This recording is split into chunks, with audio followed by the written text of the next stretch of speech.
The gunshot echoed across the dusty main street of Council Bluffs, Iowa, in the summer of 1878, causing Hannah Kirkwood to clutch her worn carpetbag tighter as she stepped off the stagecoach. Another shot rang out, followed by raucous laughter from the saloon. Hannah pulled her 3 exhausted children closer, their small faces pinched with fear and fatigue after the grueling journey west. She had exactly $17 to her name, a teaching certificate, and the desperate hope that the frontier town's advertisement for a schoolteacher hadn't been filled in the 6 weeks it had taken them to travel from Philadelphia. "Stay close," Hannah whispered to 10-year-old Sarah, who held the hands of 6-year-old Thomas and 4-year-old Emma. The children's clothes were travel-stained, their faces smudged with dirt from the long journey, but Hannah had made sure they remained as presentable as possible. First impressions mattered, especially when you were starting over with nothing. The western sun beat down mercilessly as Hannah surveyed the town. Council Bluffs wasn't the rough-hewn collection of hastily constructed buildings she'd feared. Being positioned on the eastern side of the Missouri River, it served as an important jumping-off point for settlers heading further west, giving it a more established feel than she'd expected.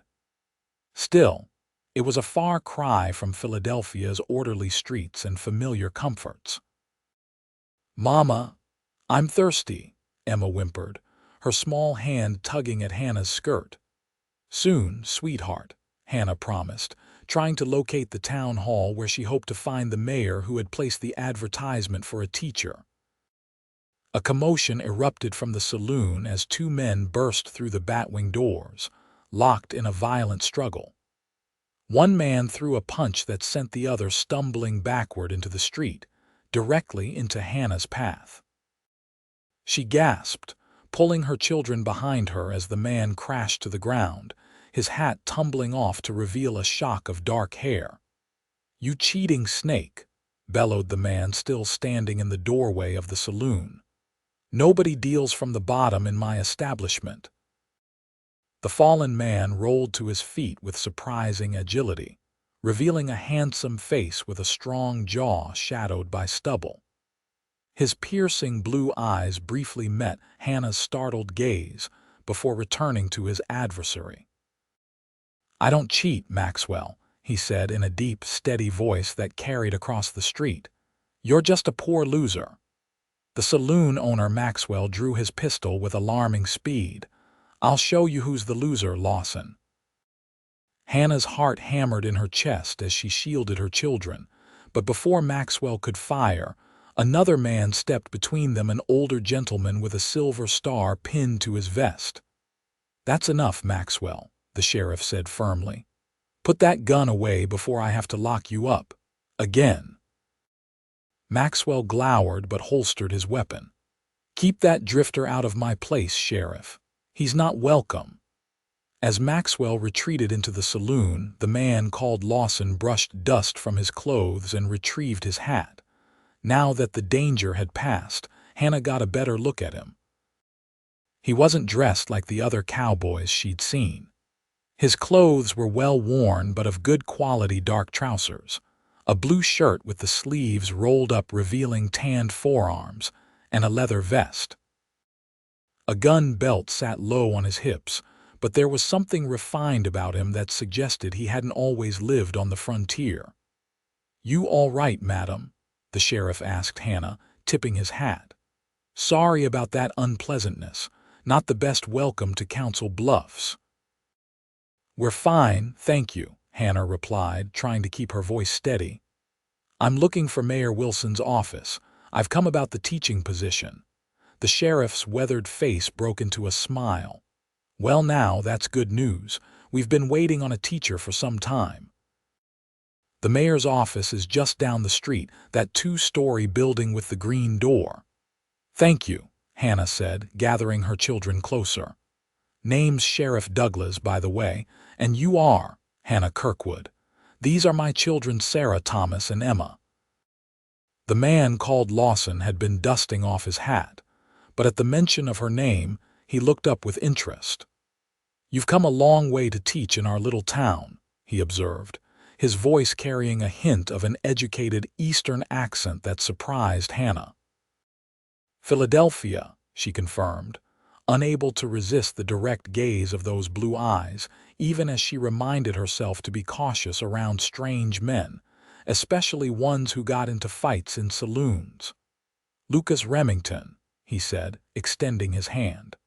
"I apologize for the spectacle. Not all of Council Bluffs is as unwelcoming as Maxwell." Hannah hesitantly shook his hand, noting the calluses that spoke of hard work despite his refined manner. "Mr. Remington.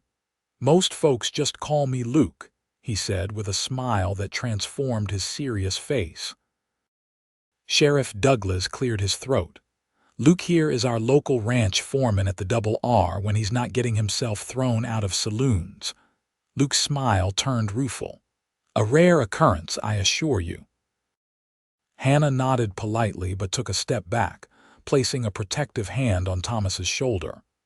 "If you'll excuse us, I should speak with the mayor before it gets too late. Children, come along." As she guided her tired children down the street, Hannah felt Luke Remington's gaze following her. There was something unsettling about the man, not threatening, exactly, but intense in a way that made her pulse quicken.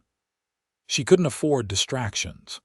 She had 3 children depending on her, and securing this teaching position was all that mattered now. Mayor Wilson was a round-faced man with bushy side whiskers and an eager manner. His relief at seeing Hannah was palpable. "Mrs. Kirkwood, what a pleasure to finally meet you. We received your letter months ago and had almost given up hope," he exclaimed, ushering her into his office and calling for his secretary to bring tea and cookies for the children. Hannah settled her exhausted children on a wooden bench before taking a seat across from the mayor's desk. "I apologize for the delay. There were complications before our departure." She didn't elaborate on those complications: her husband's gambling debts, his sudden death from pneumonia, the creditors who had stripped their home of everything of value. The shame of it still burned. No matter. You're here now," Mayor Wilson said genially. "The school has been without a teacher since Miss Abernathy married a cattle baron and moved to Wyoming last fall. The town council approved your application on the strength of your credentials. When can you start?" "Immediately," Hannah said, relief washing over her. "Though I'll need to find suitable lodgings first." "Already arranged, my dear lady. The schoolhouse has attached living quarters, modest but clean and furnished. Previous teachers have found it quite comfortable." He named a salary that was less than she'd earned in Philadelphia, but would be sufficient if she was careful. "There is one thing," Mayor Wilson added, his expression growing serious. "The school has fallen into some disrepair during the vacancy. Nothing dangerous, mind you, but it needs a thorough cleaning and some minor repairs before the term begins. The town council has allocated funds for materials, but labor is scarce with harvest approaching." "I see," Hannah said, her heart sinking slightly. She had hoped to start teaching and earning immediately. "I can help with the cleaning," Sarah offered quietly, always the responsible one. Mayor Wilson beamed at the girl. "What a helpful young lady, but I'm afraid it's more than a bit of dusting. The roof has a leak that needs patching.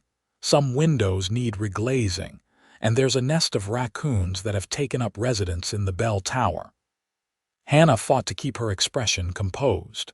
She knew nothing about patching roofs or reglazing windows, let alone evicting raccoons. A knock at the door interrupted them, and Lucas Remington appeared in the doorway, hat in hand. His eyes found Hannah's for a brief moment before addressing the mayor. "Pardon the interruption, Mayor. Mrs. Flores sent me to fetch the mail before I head back to the ranch." "Of course, Luke. It's on my secretary's desk." Mayor Wilson turned back to Hannah with a sudden gleam in his eye. Actually, Mr. Remington, you've arrived at a fortuitous moment. This is Mrs. Kirkwood, our new schoolteacher. Luke nodded. We've met briefly. Excellent. Then you're aware of our good fortune in securing such a qualified educator for our children. However, Mrs. Kirkwood has just learned of the school's condition. Understanding dawned in Luke's eyes. The raccoons still holding their ground, are they? Among other issues, the mayor confirmed. I was just explaining that we have funds for materials, but are short on labor. Hannah saw where this was heading and felt her cheeks warm. I wouldn't want to impose on anyone's generosity. I'm sure I can manage. Nonsense, Mayor Wilson interrupted. Luke here is the most capable handyman in the county when he's not busy at the Double R. Isn't that right, Luke? Luke seemed to consider this for a moment, his eyes returning to Hannah's face with that same intensity she'd noticed earlier. I could spare a few days before roundup starts, he finally said. If Mrs. Kirkwood has no objections. Hannah hesitated. She needed help, that much was obvious, but accepting it from this stranger made her uncomfortable. Yet what choice did she have? That would be most appreciated, Mr. Remington, she said formally. First light tomorrow, then, Luke said with a nod. I'll bring tools. As he turned to leave, little Emma, who had been quietly eating a cookie, spoke up. Are you going to fix our house, mister? Luke paused, a genuine smile softening his features as he addressed the child. That's the plan, little miss. Make it right and proper for you and your family.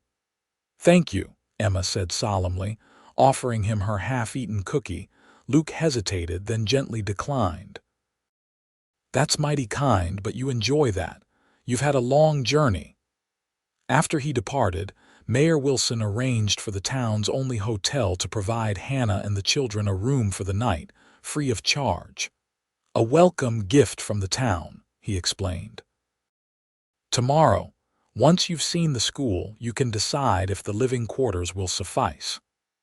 That evening, after bathing the children and tucking them into the hotel's clean beds, Hannah stood by the window, looking out at the unfamiliar town. Council Bluffs was more developed than she'd expected, with proper buildings rather than ramshackle structures, yet it was still worlds away from Philadelphia. The streets were unpaved, horses and wagons outnumbered people, and the distant howl of what might have been a coyote reminded her just how far west they'd traveled. Would they find happiness here? Could she truly make a new start, so far from everything familiar? Hannah pressed her hand against the cool glass, watching as a lone figure walked down the street, a tall man with a distinctive gait that she somehow knew belonged to Lucas Remington. What kind of man are you? She whispered, watching until he disappeared from view. Tomorrow would bring her first test as a frontier woman. She needed to be strong for her children's sake. When dawn broke over Council Bluffs, Hannah was already awake, preparing her children for the day ahead. Sarah helped Emma dress while Hannah braided their hair, and Thomas, trying his best to be the man of the family, polished everyone's shoes with a cloth provided by the hotel. Will we like it here, Mama? Sarah asked quietly as Hannah fastened the girl's hair ribbon. Hannah met her daughter's solemn gaze in the mirror. Sarah had grown up too quickly since her father's death, becoming more helper than child. I believe we will, sweetheart. It's different, but different can be good, and you'll make new friends once school begins. What if the other children don't like us because we talk differently? Thomas worried, his Philadelphia accent indeed standing out among the frontier dialects they'd encountered. They'll like you because you're kind and smart, Hannah assured him. Accents don't matter when you're choosing friends. A knock at the door announced the arrival of Mayor Wilson, who had offered to escort them to the schoolhouse. To Hannah's surprise, Lucas Remington was with him, a wagon waiting outside. Good morning, Mrs. Kirkwood, the mayor greeted cheerfully. I thought a wagon would be more comfortable than walking, especially for the little ones. Luke nodded politely, his expression unreadable as he took in the family. He looked different this morning, clean-shaven, his dark hair neatly combed, wearing a fresh shirt under his leather vest. The gun belt was still present, but somehow less prominent in the morning light. "Thank you for your thoughtfulness," Hannah replied, gathering their few belongings. Luke stepped forward to take their carpetbag, his hand briefly touching hers in the exchange. The contact, though fleeting, sent an unexpected warmth through her fingers. The ride to the schoolhouse took them through the awakening town and a short distance beyond, where the buildings gave way to scattered homesteads. The schoolhouse itself stood on a gentle rise, a simple white clapboard building with a small bell tower. Next to it was a modest cottage that Hannah presumed would be their new home. Her heart sank as they drew closer. The schoolhouse's paint was peeling, shutters hung askew, and a section of the roof clearly sagged. The cottage looked equally neglected, with overgrown weeds surrounding it and a broken porch step. Luke must have noticed her dismay. "Looks worse than it is," he said quietly as he helped her down from the wagon. "Good bones to both buildings. Just need some care." Mayor Wilson led them on a tour, his optimistic descriptions contrasting sharply with the reality before them. The schoolroom was spacious enough, with rows of desks facing a teacher's platform, but dust lay thick on every surface. Bird droppings stained the floor beneath broken windows, and the unmistakable smell of animals lingered in the air. The attached cottage was similarly distressed: 2 bedrooms, a small kitchen, and a sitting area, all in need of thorough cleaning. The furniture was sparse but serviceable: beds without mattresses, a table with mismatched chairs, an old cookstove that Mayor Wilson assured her worked perfectly well. "The town will provide mattresses, of course," the mayor said hurriedly, noting Hannah's expression as she surveyed what would be their home. "And linens. Mrs. Douglas at the general store has put together some kitchen essentials as a welcome gift." Hannah forced a smile. "It's very generous." "The cottage has potential. It has a pump in the kitchen," Luke pointed out, demonstrating by working the handle until water flowed. "Indoor water is a luxury out here, and there's a proper privy out back, not just an outhouse." Hannah nodded, trying to see the positives. The cottage was larger than their cramped Philadelphia apartment after they'd been forced to downsize. The land around it was open, with wildflowers dotting the prairie grass, a far cry from the smoky, confined city streets. And despite its condition, it would be theirs alone, not shared with other desperate families as their last residence had been. "How soon do you think it can be made habitable?" she asked Luke directly. He considered the question seriously. "The cottage could be ready by nightfall if we focus there first. The schoolhouse will take longer, a week, maybe more, depending on what we find in that bell tower." "A week?" Hannah exclaimed before she could stop herself. "School should be starting soon." "We've delayed the start of term until September 1st, Mayor Wilson explained. "That gives us nearly 3 weeks. 3 weeks without income," Hannah calculated silently. Her meager savings would be stretched thin. "If you're willing to help with the cleaning and lighter repairs," Luke suggested, "we could have the school ready sooner." "Of course," Hannah agreed quickly. "The children and I aren't afraid of hard work." Luke's eyes held hers for a moment longer than necessary. "No, I don't imagine you are." Mayor Wilson cleared his throat. "Excellent. Then it's settled. I'll leave you in Luke's capable hands while I attend to town business. The materials should arrive this afternoon." After the mayor departed, an awkward silence fell. Hannah was acutely aware that she was alone with a man she barely knew, miles from town, with only her children as companions. Yet something told her Lucas Remington could be trusted, despite his saloon altercation the previous day.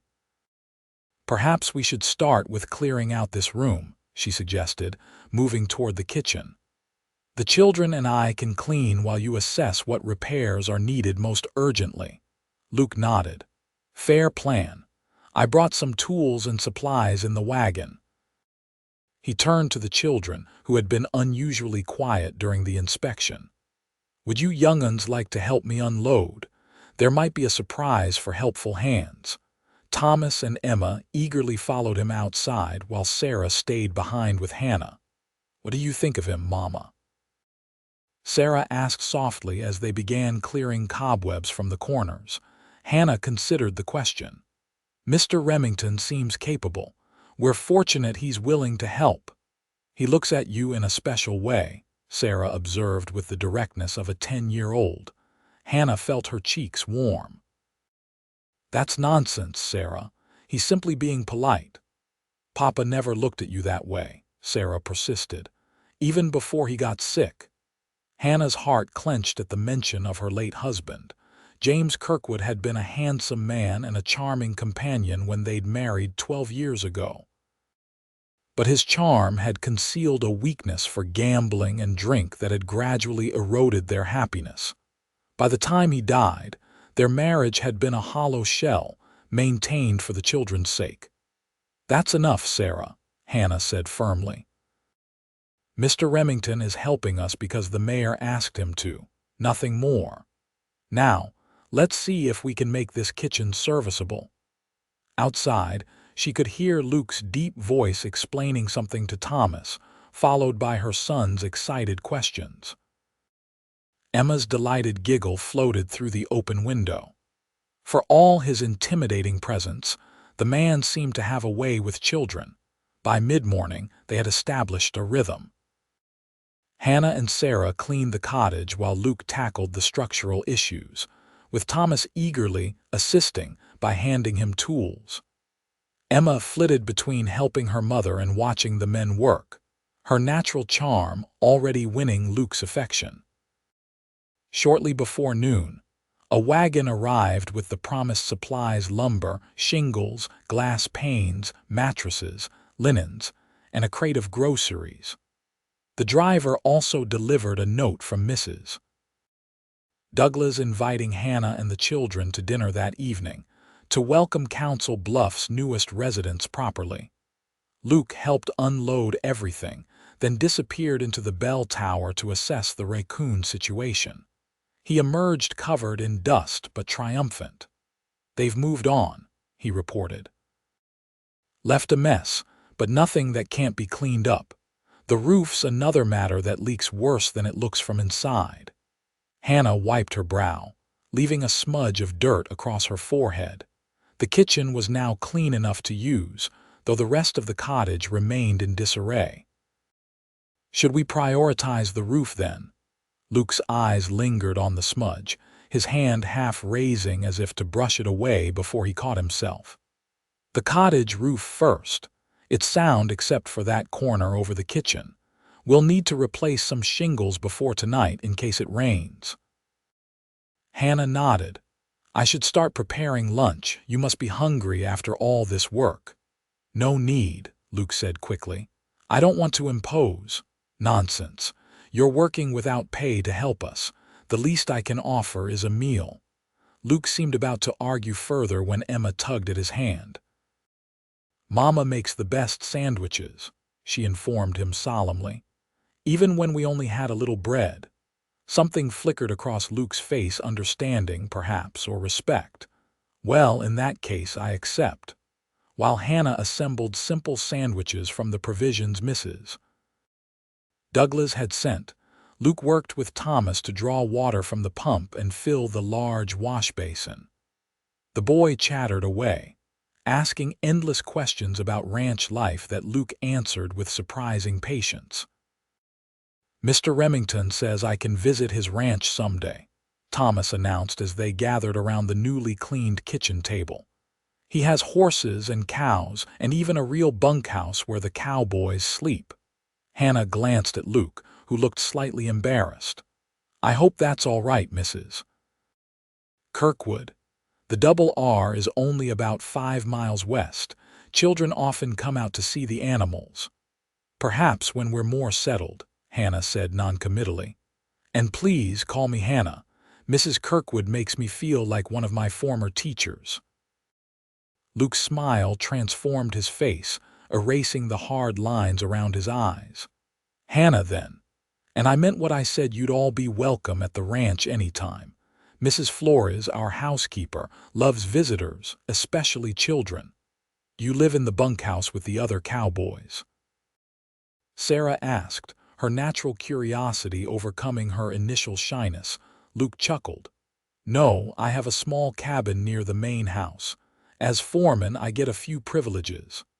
How did you become a foreman? Hannah asked, genuinely interested. There was something about Luke Remington that didn't fit the typical cowboy mold. A shadow crossed his face. Long story. Came west after the war, worked my way up from ranch hand. The owner, Mr. Reeves, took a liking to me, I suppose.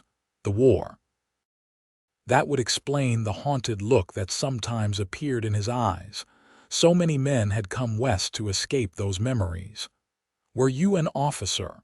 Thomas asked eagerly. Did you fight in battles?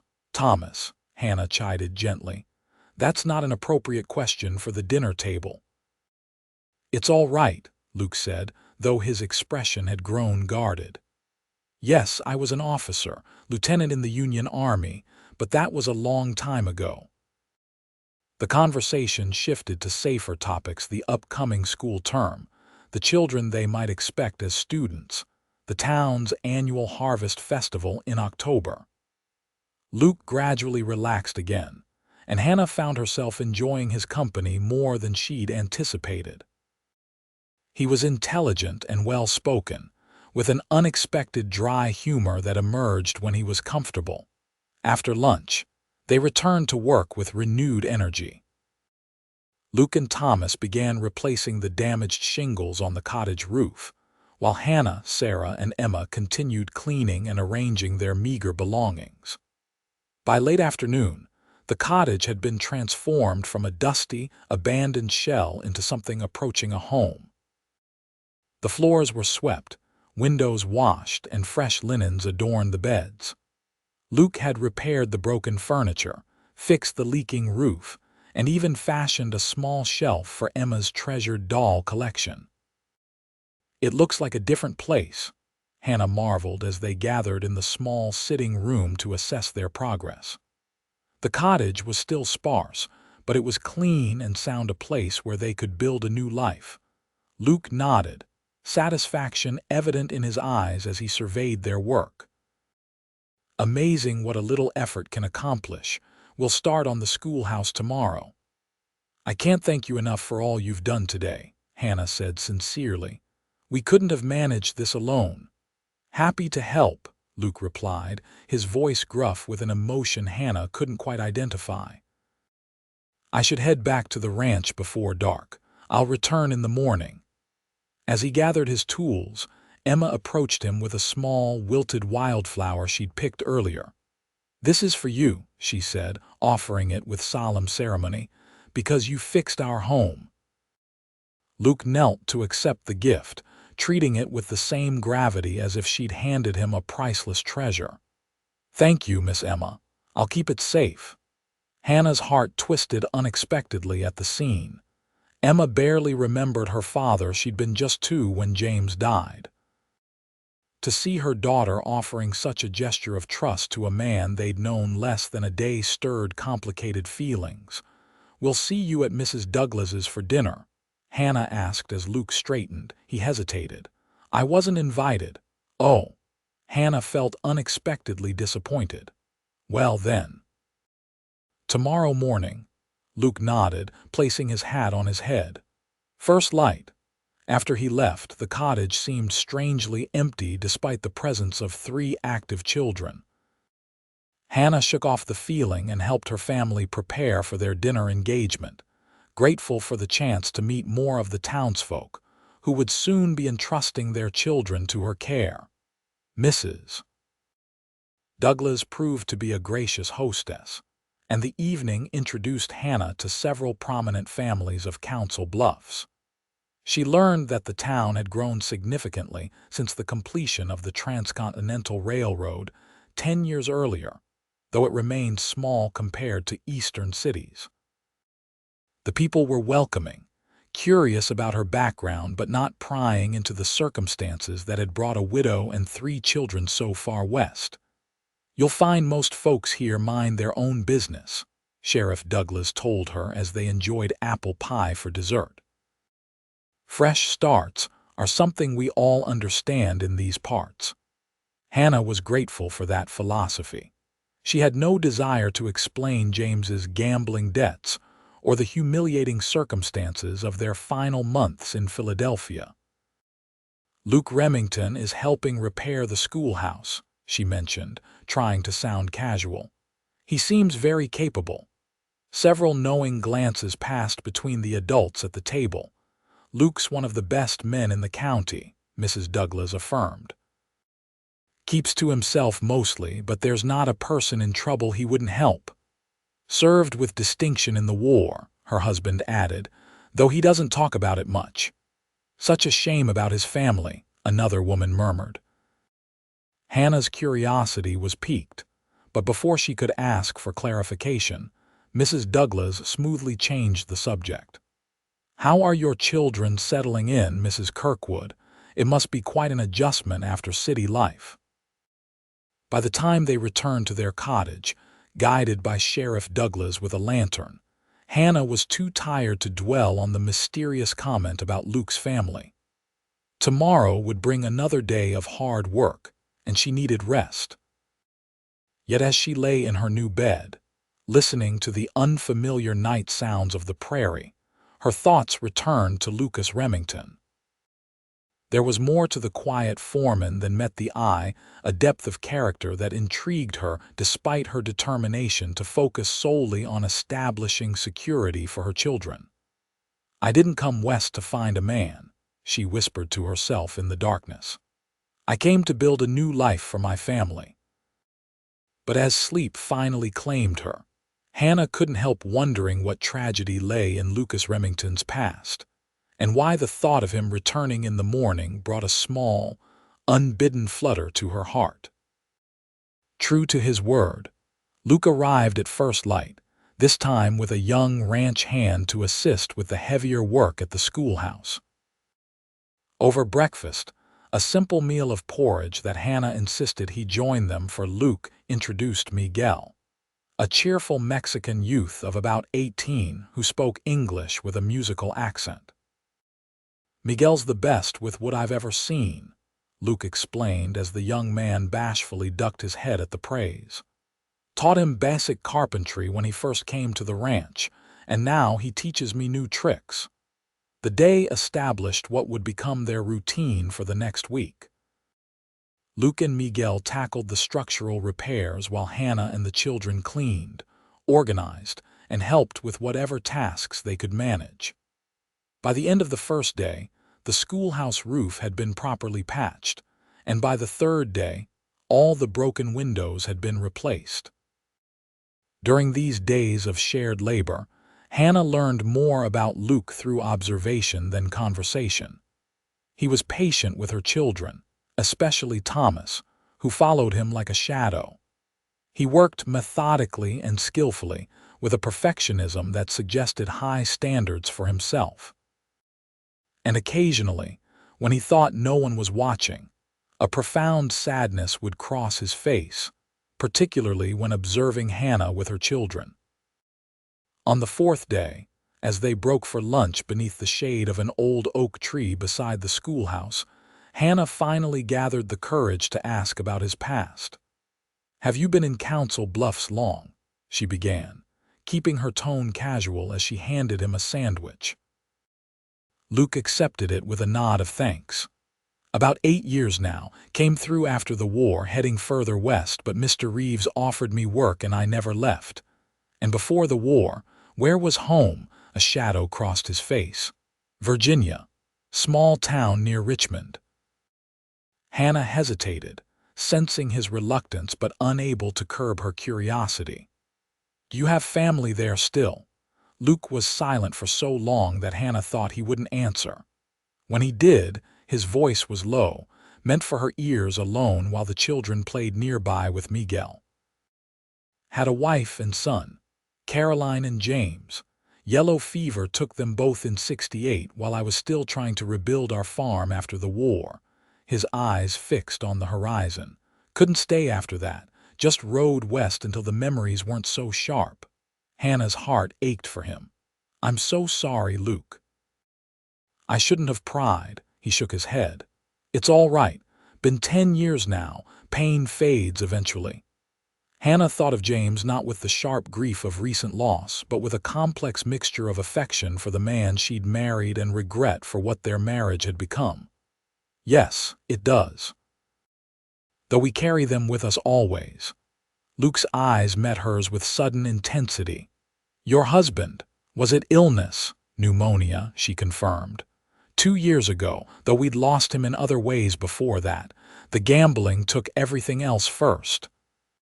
She hadn't meant to reveal so much, but something about Luke invited confidence. He nodded, no judgment in his eyes. "Must have been hard, raising 3 children alone in the city." "It was," Hannah admitted. "Teaching positions for women with children are scarce in Philadelphia, and the ones available don't pay enough for a family to live on. When I saw the advertisement for Council Bluffs, offering housing along with the position, it seemed like providence. Brave decision, coming so far." Hannah smiled ruefully.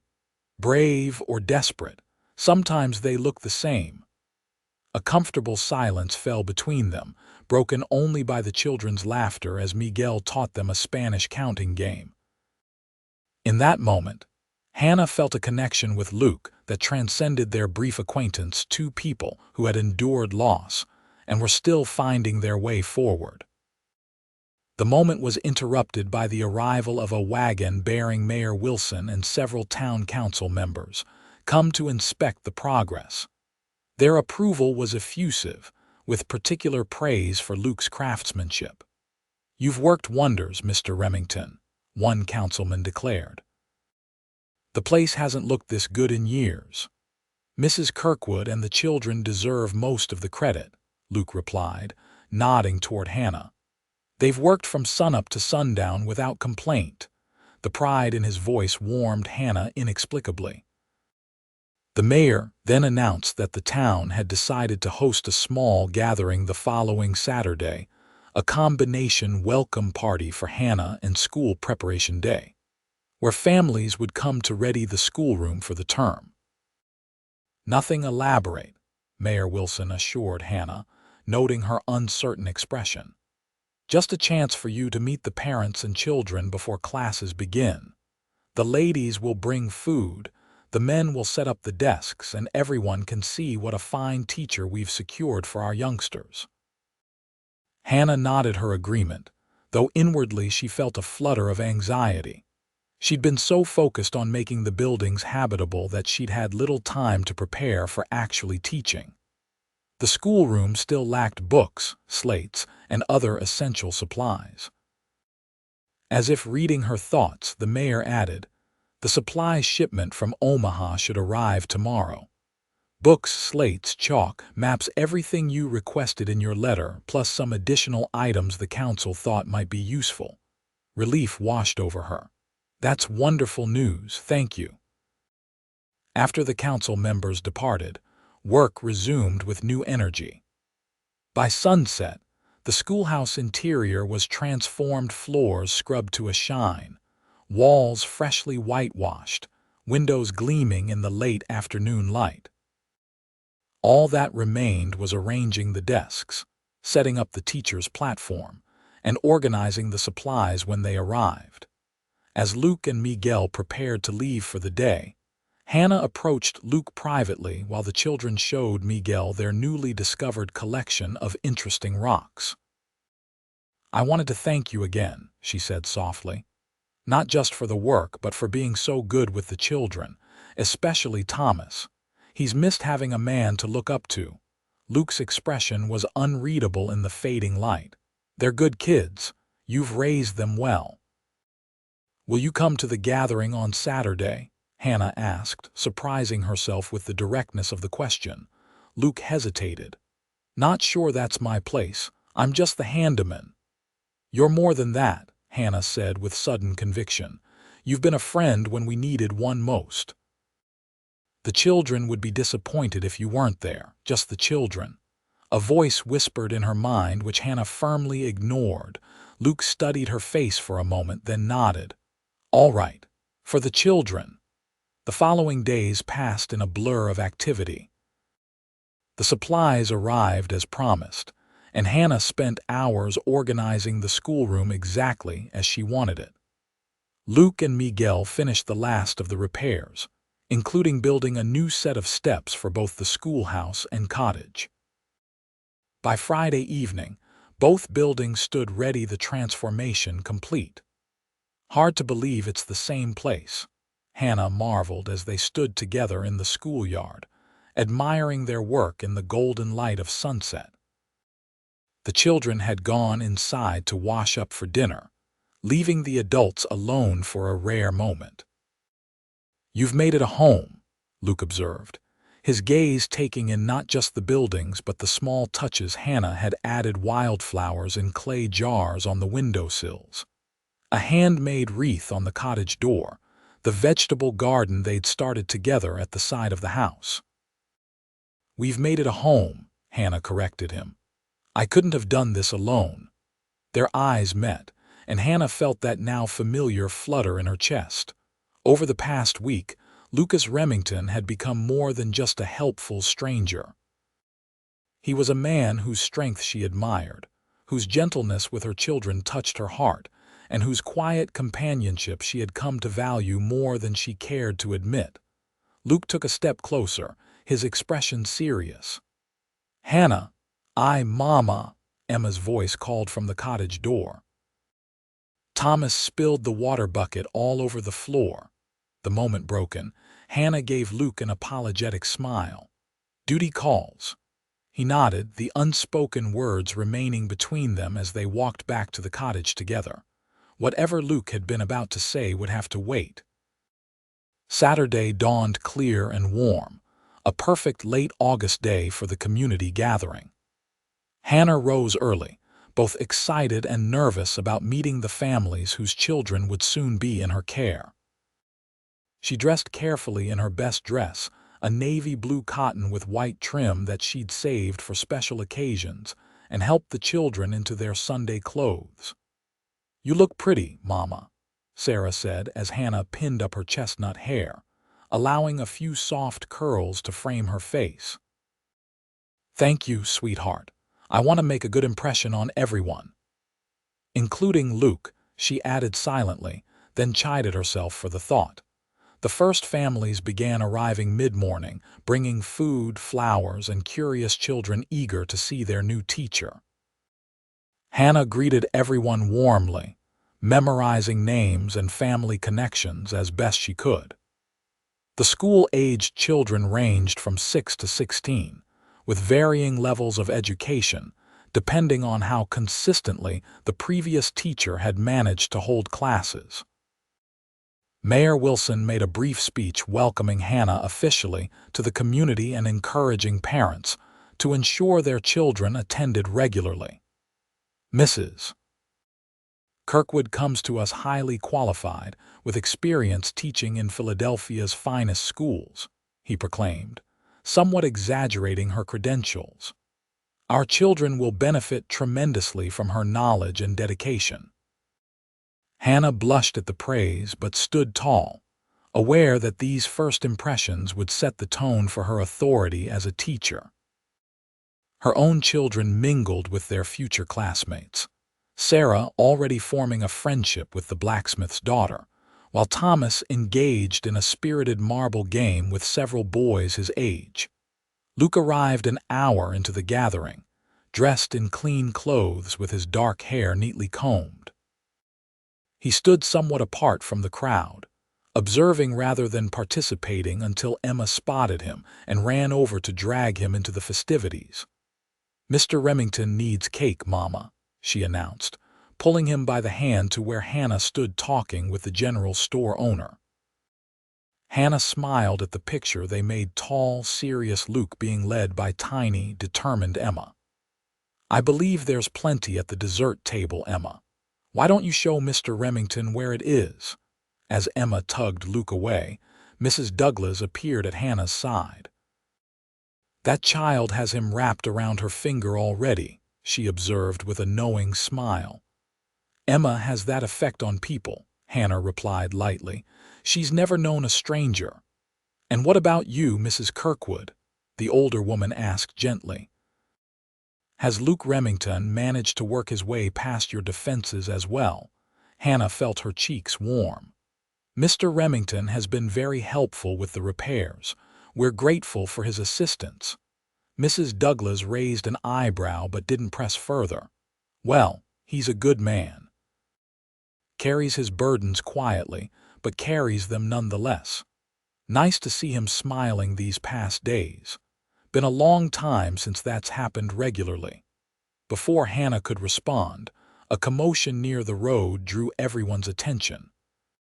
A group of riders approached at speed, 5 rough-looking men, whose appearance immediately caused the atmosphere to shift from festive to tense. Sheriff Douglas moved to the front of the gathered townspeople, his hand resting near his holstered gun. "Trouble, Mrs." Douglas murmured, gently pulling Hannah a step back. The riders pulled to a stop at the edge of the schoolyard, dust billowing around them. Their leader, a tall man with a scarred face partially hidden beneath a weathered hat, surveyed the crowd with cold eyes before fixing his gaze on the sheriff. "Afternoon, Douglas," he called, his voice carrying a mocking edge. "Quite the social gathering you've got here." "What do you want, Blackwell?" the sheriff replied evenly. "You're not welcome in Council Bluffs." Hannah's heart raced as she quickly gathered Emma and Thomas to her side. Sarah joined them a moment later, her young face serious as she sensed the tension. The man called Blackwell laughed, an unpleasant sound. "Just passing through. Thought we'd stop and pay our respects to the new schoolmarm we've been hearing about." His gaze shifted to Hannah, a slow, insolent perusal that made her skin crawl. She stiffened her spine and met his eyes steadily, refusing to show fear despite the alarm coursing through her. A shadow fell across Hannah as Luke stepped in front of her, his posture relaxed but alert. "You've paid them. Now move on, Blackwell. You've got no business here." Blackwell's expression hardened as he recognized Luke. "Remington. Still playing the righteous man, I see. How's that working out for you?" "Better than being a two-bit rustler," Luke replied evenly. "Sheriff's right. You're not welcome here." The standoff stretched for several tense seconds, the children and women of Council Bluffs drawing closer together while the men moved subtly to form a protective barrier. Hannah held her breath, one arm around Emma while keeping Thomas and Sarah close beside her. Finally, Blackwell spat on the ground. "Another time, then. We've got business elsewhere anyway." His cold eyes found Hannah's again over Luke's shoulder. "Welcome to the frontier, schoolmarm. Hope you enjoy the education."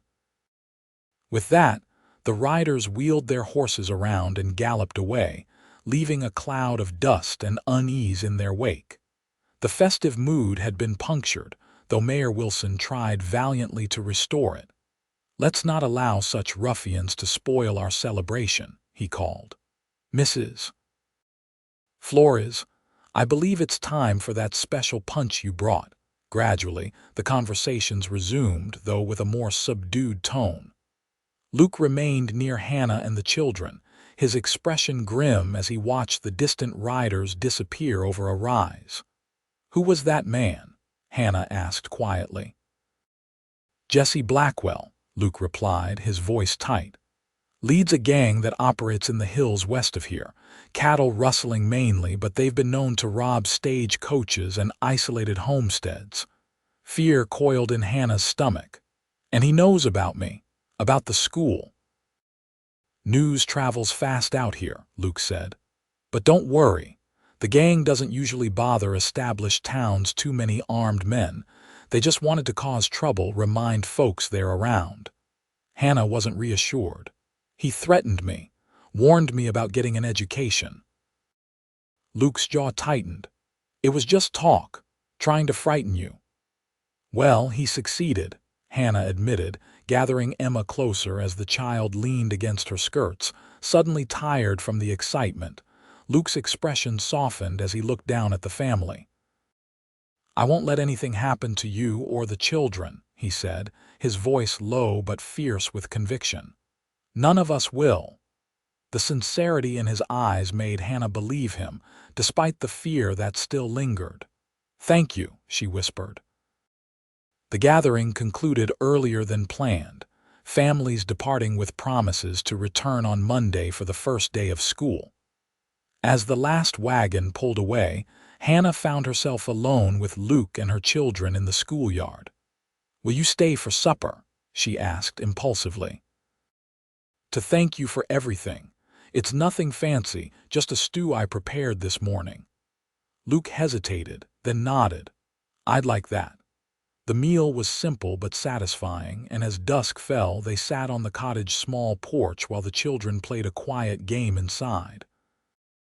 The evening air was cool, crickets beginning their nightly chorus as the first stars appeared in the darkening sky. Are you worried about Blackwell? Hannah asked, breaking the comfortable silence between them. Luke considered the question before answering. Not immediately. But I'll ride out to the Double R tonight and let Mr. Reeves know what happened. He has connections with lawmen throughout the territory. They've been trying to build a case against Blackwell's gang for months. Hannah nodded, drawing her shawl tighter around her shoulders. I've never seen such men before. In Philadelphia, danger wore different faces. The frontier attracts all kinds, Luke said. Good people looking for a fresh start, opportunists seeking easy fortunes, and men running from their past, either the law or their own demons. And which were you? Hannah asked softly, unable to help herself. Luke's profile was outlined against the twilight sky, strong and somehow vulnerable at the same time. The last, I suppose, running from memories I couldn't face. And now, he turned to look at her directly, his eyes reflecting the last light of day. Now I'm not so sure running is the answer. Maybe facing what life offers next is better than hiding from what came before. The weight of his words hung between them, full of unspoken meaning. Hannah's heart beat faster as Luke's gaze held hers, the connection between them almost tangible in the quiet evening inside the cottage. Emma's delighted laugh broke the moment. Luke stood, reaching for his hat. I should go. It's a long ride back to the ranch and you've got a big day Monday.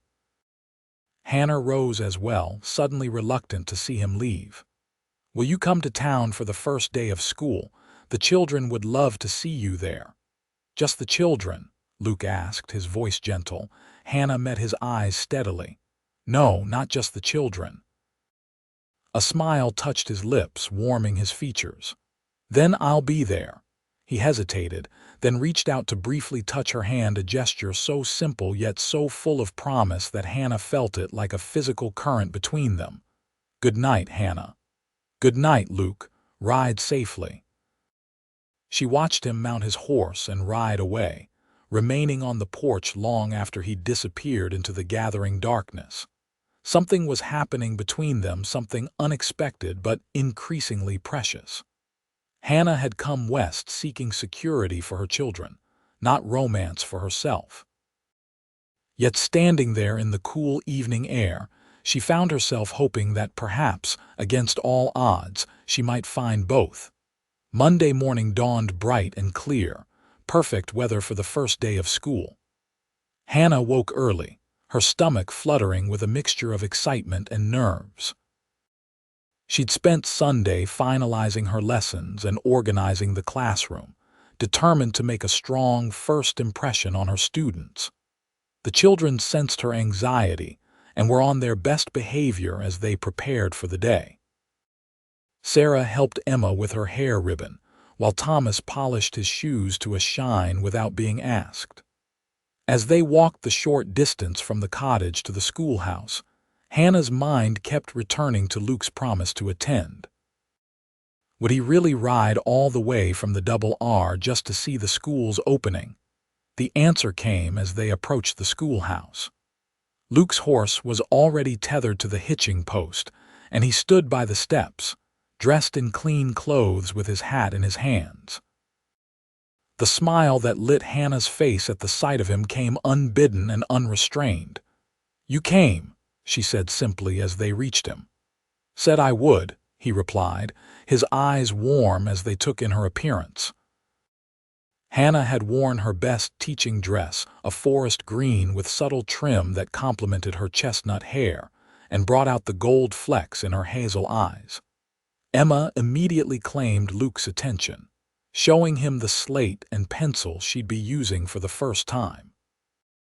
Thomas proudly displayed his new reader, while Sarah, trying to seem more grown up, simply greeted him with a polite "Good morning, Mr. Remington."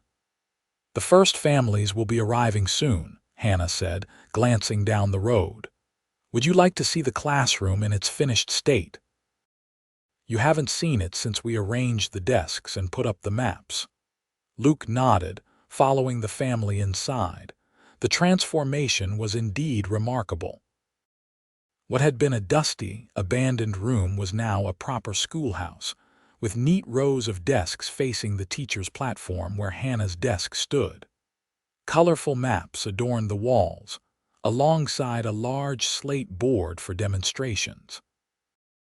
Bookshelves held the precious volumes that had arrived from Omaha, and a small table in the corner displayed rock samples, dried flowers, and other natural curiosities the children had collected to start a science area. "It's perfect," Luke said, genuine admiration in his voice. "You've created something special here, Hannah." "We all did," she corrected him, their eyes meeting in a moment of shared accomplishment. The moment was interrupted by the sound of approaching wagons. Hannah smoothed her dress nervously. "That'll be the students. Wish me luck." "You don't need it," Luke assured her. "But good luck anyway." The next hour was a blur of activity as families arrived. Children were settled into desks according to age and ability, and parents said their goodbyes with varying degrees of emotion. Hannah moved among them with growing confidence, welcoming each child by name thanks to her careful memorization at Saturday's gathering. When all 23 students were seated, ranging from 6-year-old beginners to teenagers completing their education, Hannah took her place at the front of the room. Luke had positioned himself at the back, watching with quiet pride as Hannah rang the school bell newly repaired, and Raccoon free to officially commence the school year. Her voice, clear and confident, carried through the room as she welcomed the children and outlined her expectations for their time together. "In this room, we will learn not just reading, writing, and arithmetic," she told them, "but how to think, how to question, and how to grow into the people you are meant to become. I expect your best effort, your respect for one another, and your curiosity about the world around you." As Hannah continued her opening address, Luke studied her with growing admiration. This was a different Hannah from the uncertain woman who had stepped off the stagecoach just 2 weeks ago. Here was a woman in her element, confident, passionate, and clearly gifted at her chosen profession. The children sensed it too, their attention fixed on their new teacher with expressions ranging from curiosity to respect. When Hannah dismissed the students for their mid-morning recess, Luke slipped outside, not wanting to disrupt her first day. He was preparing to mount his horse when Hannah emerged from the schoolhouse. "Leaving already?" she asked, a note of disappointment in her voice. "Didn't want to be in the way," Luke explained. "You seem to have everything well in hand." Hannah smiled, tucking a stray curl behind her ear. I think it's going well. The children seem eager to learn, even the older boys I was worried might resent a female teacher. That's because you've earned their respect, Luke said, even in such a short time. Hannah glanced back at the schoolyard where her own children were integrating with their new classmates, Sarah already organizing a game while Thomas and Emma participated enthusiastically. "They're settling in better than I dared hope," she said softly. "This move was a risk, but seeing them now, I think it was the right decision." Luke nodded, following her gaze. "Council Bluffs is lucky to have you, all of you." Hannah turned back to him, her expression suddenly serious. "Luke, I wanted to ask you something. About Saturday with those men Blackwell's gang. You seem to have some history with them." Luke's jaw tightened. "Not directly, but they've caused trouble for the Double R before, rustled some cattle last spring, threatened one of our hands who caught them at it." "That's all," Hannah pressed gently. "It seemed personal." Luke was silent for a moment, his gaze distant. "Blackwell reminds me of men I've known before. Men who take what they want without regard for who gets hurt. During the war, after. I've seen too many of his kind." The haunted look was back in his eyes, and Hannah instinctively reached out to touch his arm. "I'm sorry. I didn't mean to pry into painful memories." Luke covered her hand with his own, the touch sending warmth through her despite the serious conversation. "It's all right. Some memories need to be faced, not buried. Maybe that's part of moving forward." The school bell rang, signaling the end of recess. Hannah reluctantly withdrew her hand. "I should get back to my students."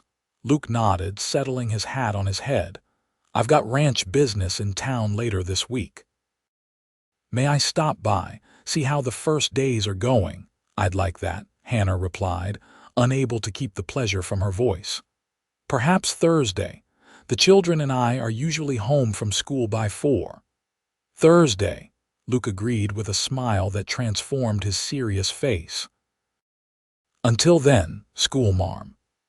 As he rode away, Hannah found herself watching until he disappeared from view, a now familiar flutter in her chest.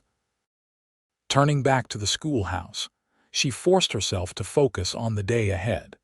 Though thoughts of Lucas Remington's promised visit on Thursday lingered pleasantly at the edges of her mind. The first few days of school passed in a whirl of activity as Hannah established routines, assessed her students' varying levels of knowledge, and adjusted her teaching plans accordingly. By Thursday afternoon, she felt a growing confidence in her ability to manage the diverse classroom.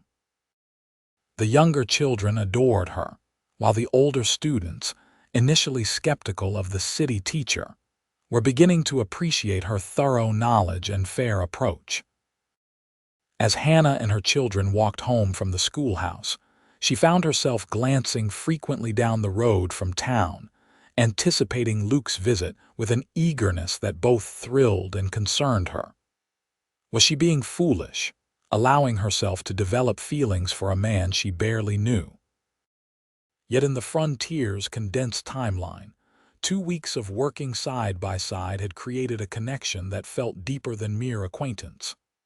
"Mama, is Mr. Remington coming today?"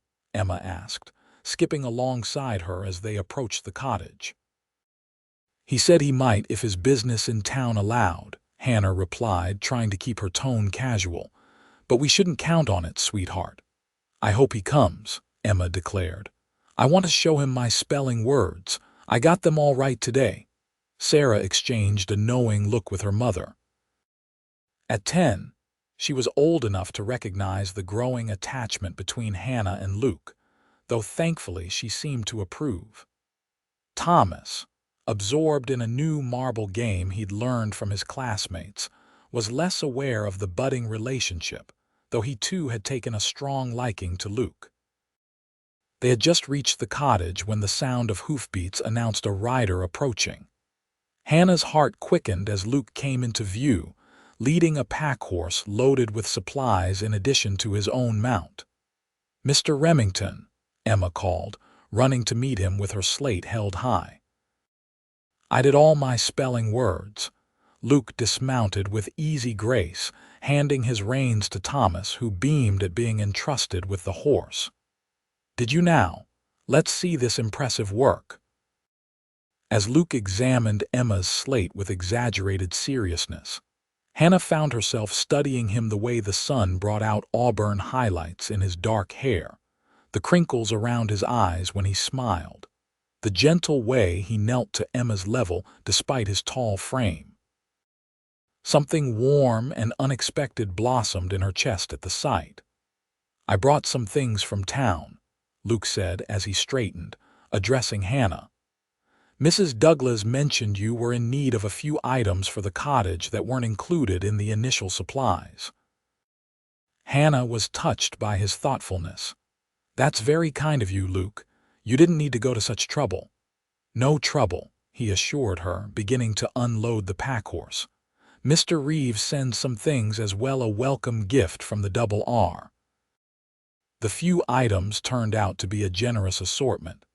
A proper rocking chair for the cottage porch, cooking utensils Hannah had mentioned needing, fabric for new curtains, a set of books for the children, and most surprisingly a small crate of apple saplings. "For your garden," Luke explained as Hannah examined the young trees with delight.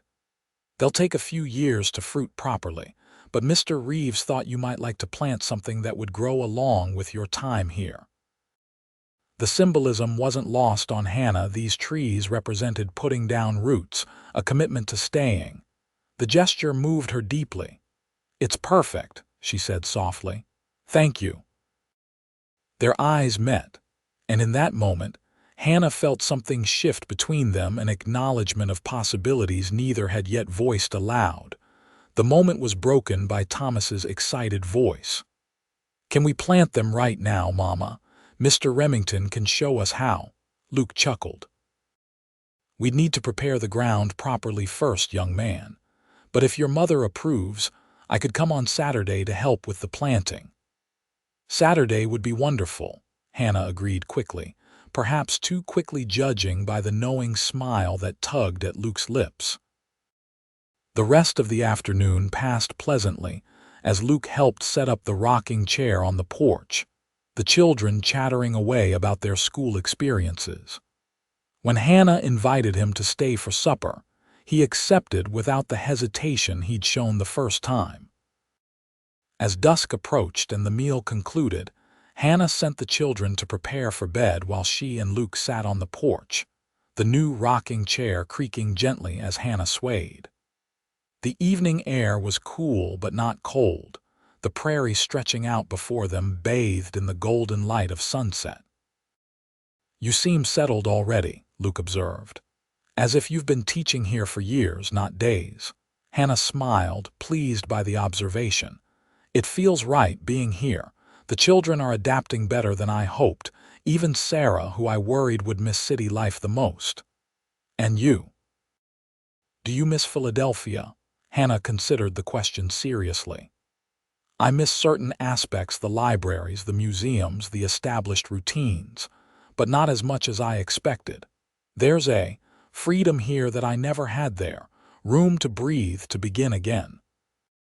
Luke nodded, understanding in his eyes. "That's what drew me west too, the space to become someone new." "And have you?"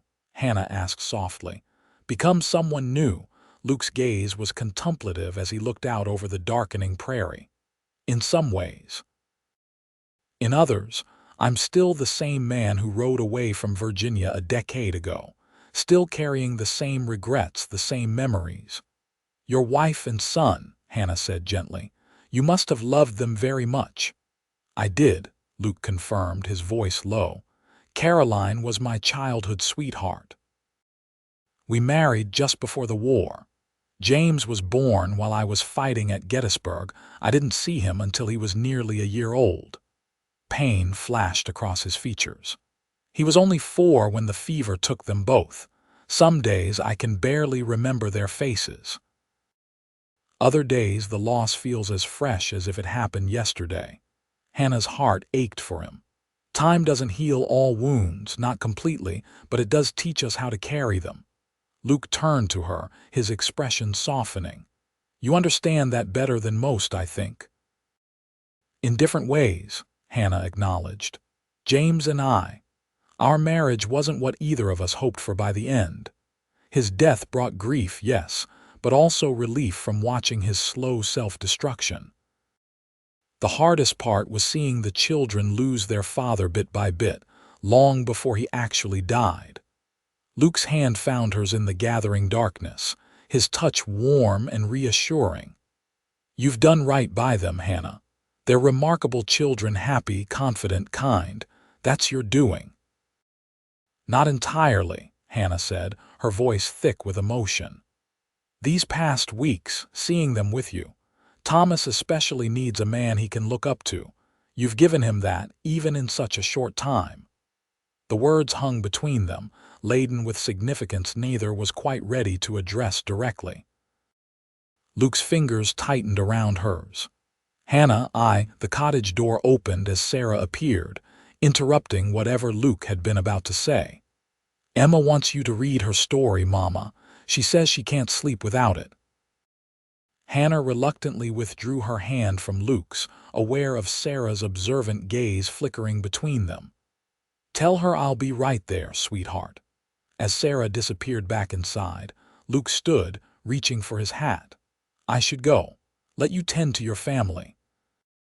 Hannah rose as well, suddenly reluctant to end the evening. Saturday, then. For the apple trees, Luke nodded, his eyes holding hers in the dim light from the cottage windows. Saturday.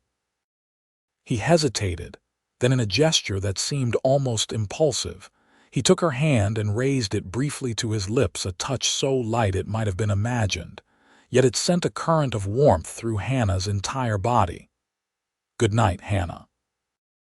As she watched him ride away, Hannah acknowledged the truth she'd been avoiding. She was falling in love with Lucas Remington. The realization was both exhilarating and terrifying. She hadn't come west seeking romance, her focus had been security for her children, a fresh start far from the painful memories of Philadelphia. Yet here, against all expectations, she'd found a man whose quiet strength and gentle heart called to something deep within her own. Oh, James, she whispered to the stars, addressing her late husband's memory, I never expected this. I hope you'd understand. With a deep breath, Hannah turned and went inside to read Emma her bedtime story, pushing thoughts of Luke and their growing connection to the back of her mind. Saturday would come soon enough. Saturday dawned clear and mild, a perfect early September day for planting. Hannah woke with the sun, her anticipation for Luke's visit making her restless. She channeled her energy into baking fresh bread and preparing a stew that could simmer all day while they worked in the garden. The children, sensing her mood, were unusually helpful with their morning chores. Luke arrived mid-morning, his wagon loaded with not just tools for planting the apple saplings, but additional supplies for extending the garden plot, fencing materials, more seedlings for fall vegetables, and several rose bushes. The roses are from Mrs. Flores, he explained as he unloaded them carefully. She said every home needs flowers, not just vegetables. Hannah touched the delicate plants with appreciation. She's right. Please thank her for me. The day unfolded in pleasant, productive work. Luke showed the children how to prepare the soil for the apple saplings, explaining the importance of proper spacing and sunlight. Thomas absorbed every word, mimicking Luke's actions with serious concentration, while Emma and Sarah helped Hannah plant the rose bushes along the cottage south wall. By mid-afternoon, the expanded garden was taking shape, apple trees in a neat row where they would eventually provide shade as well as fruit, vegetables in well-ordered beds, and the roses adding a touch of beauty to the practical space. As they worked, Luke shared stories of his own childhood in Virginia, where his family had kept an orchard that supplied apples to markets as far away as Richmond. My father could tell which variety of apple a tree would produce just by the shape of its leaves, he recalled, helping Thomas pat soil around the base of a sapling. He tried to teach me, but I never quite got the knack of it. What happened to your family's orchard? Sarah asked, always curious about Luke's past.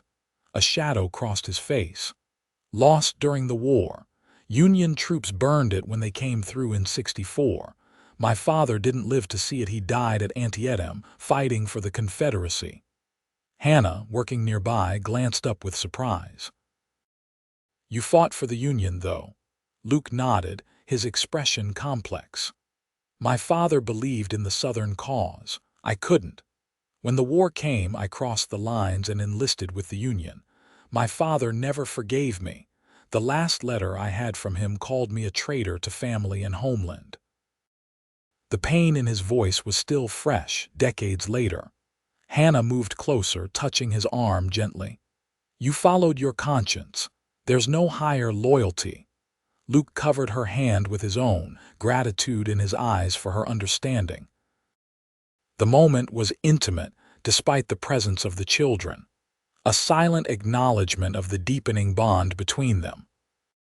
As the day progressed, other townspeople stopped by First Sheriff Douglas and his wife, bringing a freshly baked pie to christen the new garden. Then several families whose children attended the school, curious to see what the new teacher was creating. By late afternoon, the planned gardening day had evolved into an impromptu gathering, with neighbors contributing food and conversation. Hannah watched in amazement as her simple homestead became a center of community activity. This was something she'd never experienced in Philadelphia, where neighbors often lived side by side for years without truly knowing one another. Here, barely 3 weeks after her arrival, she was already woven into the fabric of Council Bluffs society. As twilight approached and the visitors began to depart, Hannah found Luke standing by the newly planted apple trees, his expression contemplative in the fading light. "Penny for your thoughts," she said softly, joining him. Luke smiled, though his eyes remained serious. "Just thinking about how quickly things can change. 3 weeks ago, this was an abandoned property with a leaking roof and raccoons in the bell tower. Now it's a home, a school, a garden, a future. 3 weeks ago, I was terrified I'd made a terrible mistake bringing my children so far west," Hannah admitted. "Now I can't imagine being anywhere else." Luke turned to face her fully, his eyes intent on hers. "Hannah, there's something I need to say to you. Something I've been trying to find the right moment for." Hannah's heart quickened at his serious tone. "Yes." Before Luke could continue, a rider appeared at the edge of the property, approaching at speed. Luke's posture immediately tensed, his hand moving instinctively toward the gun.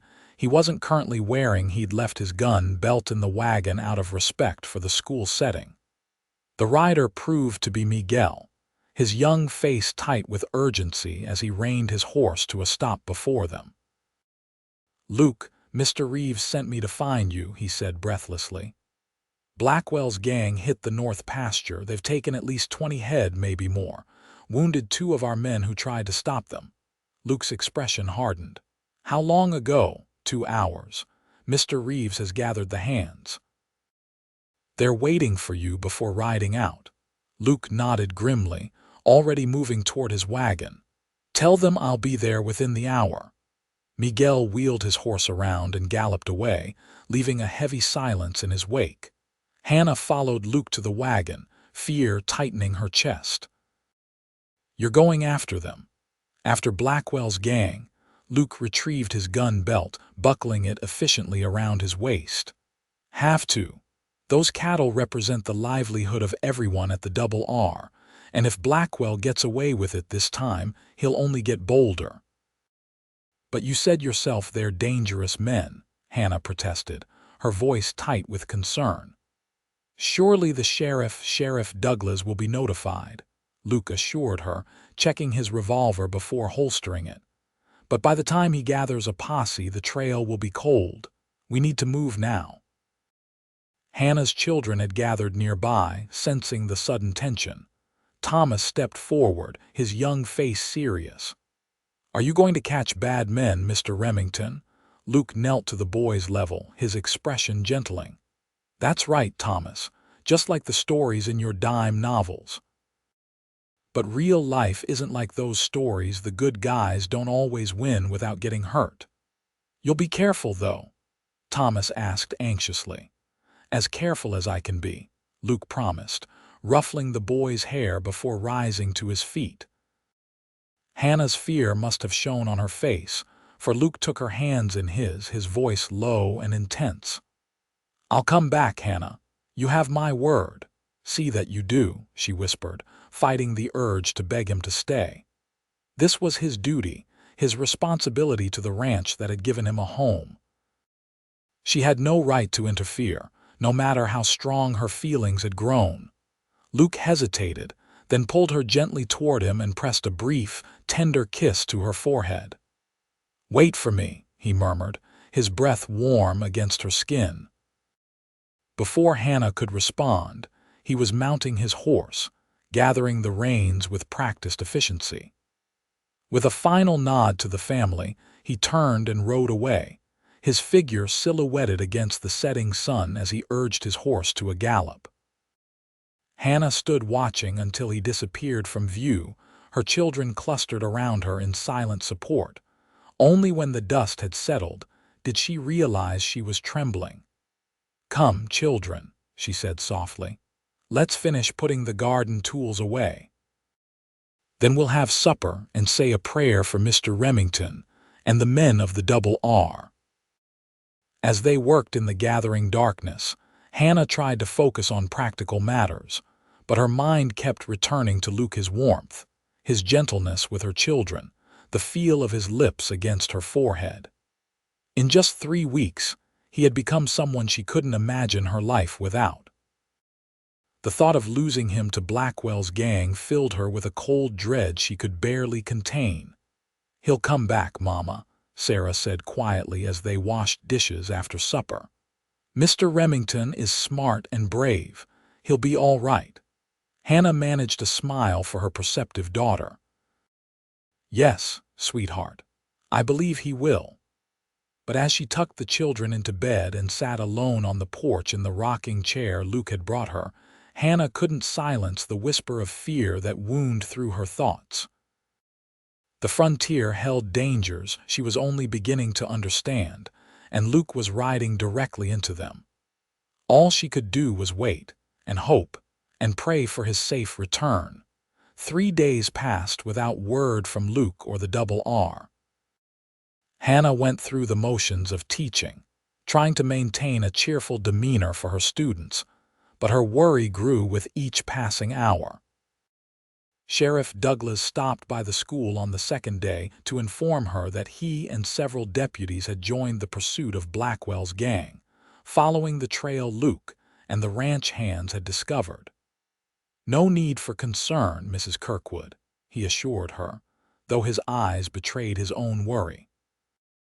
"Luke Remington knows those hills better than most. If anyone can track down Blackwell without getting his men killed, it's him." On the evening of the third day, as Hannah sat on her porch watching the sunset and trying to distract herself with lesson plans, a rider appeared on the horizon. Her heart leapt, then fell as she recognized not Luke's tall figure but Miguel's slighter frame.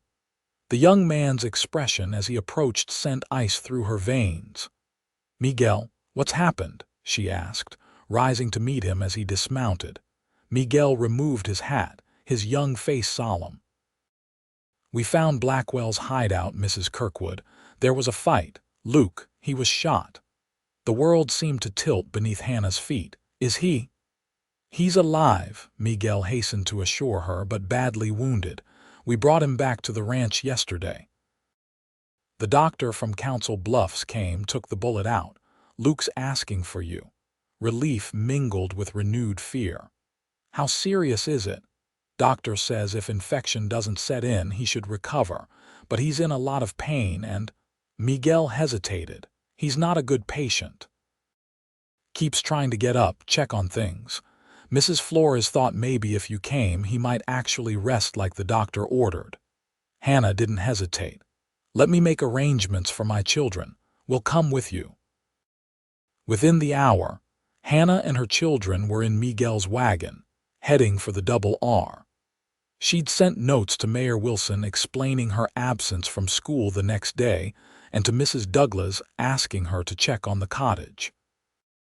The children, understanding the seriousness of the situation, sat quietly beside her, Emma clutching her favorite doll while Thomas and Sarah exchanged worried glances. The Double R Ranch spread across several thousand acres west of Council Bluffs. Its main house, an impressive two-story structure surrounded by barns, bunkhouses, and outbuildings. Despite her anxiety, Hannah couldn't help admiring the well-maintained property as they approached in the last light of day. Mrs. Flores, a motherly Mexican woman with silver-streaked black hair, met them at the door with obvious relief. "Thank God you've come," she said, ushering them inside. "That man is the worst patient I've ever seen. Tried to get out of bed this morning to check the north fence line, if you can believe it, with a bullet hole in his shoulder barely a day old." "Where is he?" Hannah asked, removing her bonnet as she glanced around the well-appointed entrance hall. "In the foreman's cabin behind the main house," Mrs. Flores replied. "Mr. Reeves thought he'd be more comfortable there than in the bunkhouse, with the men coming and going. I've prepared rooms for you and the children here in the main house." "Thank you," Hannah said gratefully. "Could someone stay with my children while I see Luke? I don't want to expose them to seeing him injured until I know how he's doing." "Of course. My daughter Lucia will look after them. There's fresh cookies in the kitchen," she added with a wink to the children, who perked up despite their worry. As the children followed Lucia toward the kitchen, Mrs. Flores led Hannah through the house and out a back door. A small cabin stood about 50 yards away, lamplight glowing in its windows against the gathering dusk. "He's been asking for you since they brought him back," Mrs. Flores said quietly as they walked. "Never seen Luke so affected by anyone before. You must be very special to him." Hannah felt her cheeks warm. "We've become friends." Mrs. Flores's knowing smile suggested she wasn't fooled by Hannah's understatement, but she didn't press the issue. "The doctor removed the bullet clean, but Luke lost a lot of blood. He needs rest more than anything, something he refuses to do. Perhaps you can convince him where the rest of us have failed." At the cabin door, Mrs. Flores paused. "I'll leave you two alone. Call if you need anything." With a deep breath to steady herself, Hannah entered the cabin. It was a simple space, one room with a bed, small table, chairs, and a stone fireplace where a low fire burned. Luke lay on the bed, his upper body propped up with pillows, his left shoulder and chest heavily bandaged. His face was pale beneath his tan, dark stubble shadowing his jaw, but his eyes brightened when he saw her. "Hannah," he said, his voice hoarse but strong. "You came." Hannah moved quickly to his side, fighting the urge to throw her arms around him. "Of course I came, you foolish man. What were you thinking, trying to get out of bed with a bullet wound?" A ghost of his usual smile touched Luke's lips. "There's work to be done. Can't lie around while others pick up my slack." Hannah sat carefully on the edge of the bed, taking his hand in hers. His skin was too warm, a slight fever perhaps, but not the dangerous heat of serious infection. "The work will wait until you're healed. You're no good to anyone if you collapse from pushing yourself too soon." Luke's fingers tightened around hers. "It's good to see you. I'm sorry for worrying you." "What happened?" Hannah asked softly, her free hand moving almost of its own accord to brush a lock of dark hair from his forehead. Luke sighed, leaning back against the pillows. We tracked Blackwell's gang to an abandoned mining camp in the hills. Thought we had the element of surprise, but they were waiting for us. Got into a firefight. I took a bullet meant for Miguel. Fool boy was in the open, would have hit him square in the chest. Hannah's heart clenched at how close he'd come to death. And Blackwell got away. Again. Frustration tightened Luke's features. But we recovered most of the stolen cattle, and the sheriff arrested 2 of Blackwell's men who were wounded in the fight. They'll stand trial in Omaha next month. So it wasn't for nothing, Hannah said gently. You protected your ranch, your people. That matters. Luke's eyes held hers, suddenly intense despite his weakened state. When that bullet hit me, all I could think about was you, Hannah, that I might not see you again, might not get to tell you. He paused, struggling for words. Hannah's heart hammered in her chest. Tell me what, Luke? That I love you, he said simply, his voice low but clear. I know it's too soon. We've known each other barely a month, but I've never been more certain of anything in my life. Tears pricked Hannah's eyes as emotion welled within her. It's not too soon, she whispered. Not when you feel as I do. Hope flared in Luke's eyes. And how is that, Hannah Kirkwood? That somehow, against all expectations, I've fallen in love with you too, she admitted, the words bringing a lightness to her heart even as tears spilled down her cheeks. I came west looking for a new beginning for my children. I never imagined finding someone to love again. Luke reached up with his good arm, his hand cradling her cheek with infinite tenderness. Your children are part of why I love you, Hannah. Your devotion to them, your courage in bringing them here for a better life. They're extraordinary, just like their mother. Hannah leaned into his touch, eyes closing briefly at the warmth of his palm against her skin. They adore you, you know, especially Thomas. He's barely stopped talking about you since we met. And I them, Luke said seriously. But Hannah, I need you to understand something. My life is here at the Double R. It's not just a job, it's my home, my responsibility. Mr. Reeves is getting older. He depends on me to manage things more each year. Hannah nodded, understanding his concern. The schoolhouse isn't so far. 5 miles is nothing when the heart is involved. Relief washed over Luke's features. You wouldn't mind. Living at the ranch instead of in town. Mind. Hannah laughed softly. Luke, my home is wherever my family is. If that includes the Double R, then so be it. Luke's smile was like sunrise breaking over the prairie. Does this mean you're considering becoming my family, Hannah Kirkwood? I'm considering it very seriously.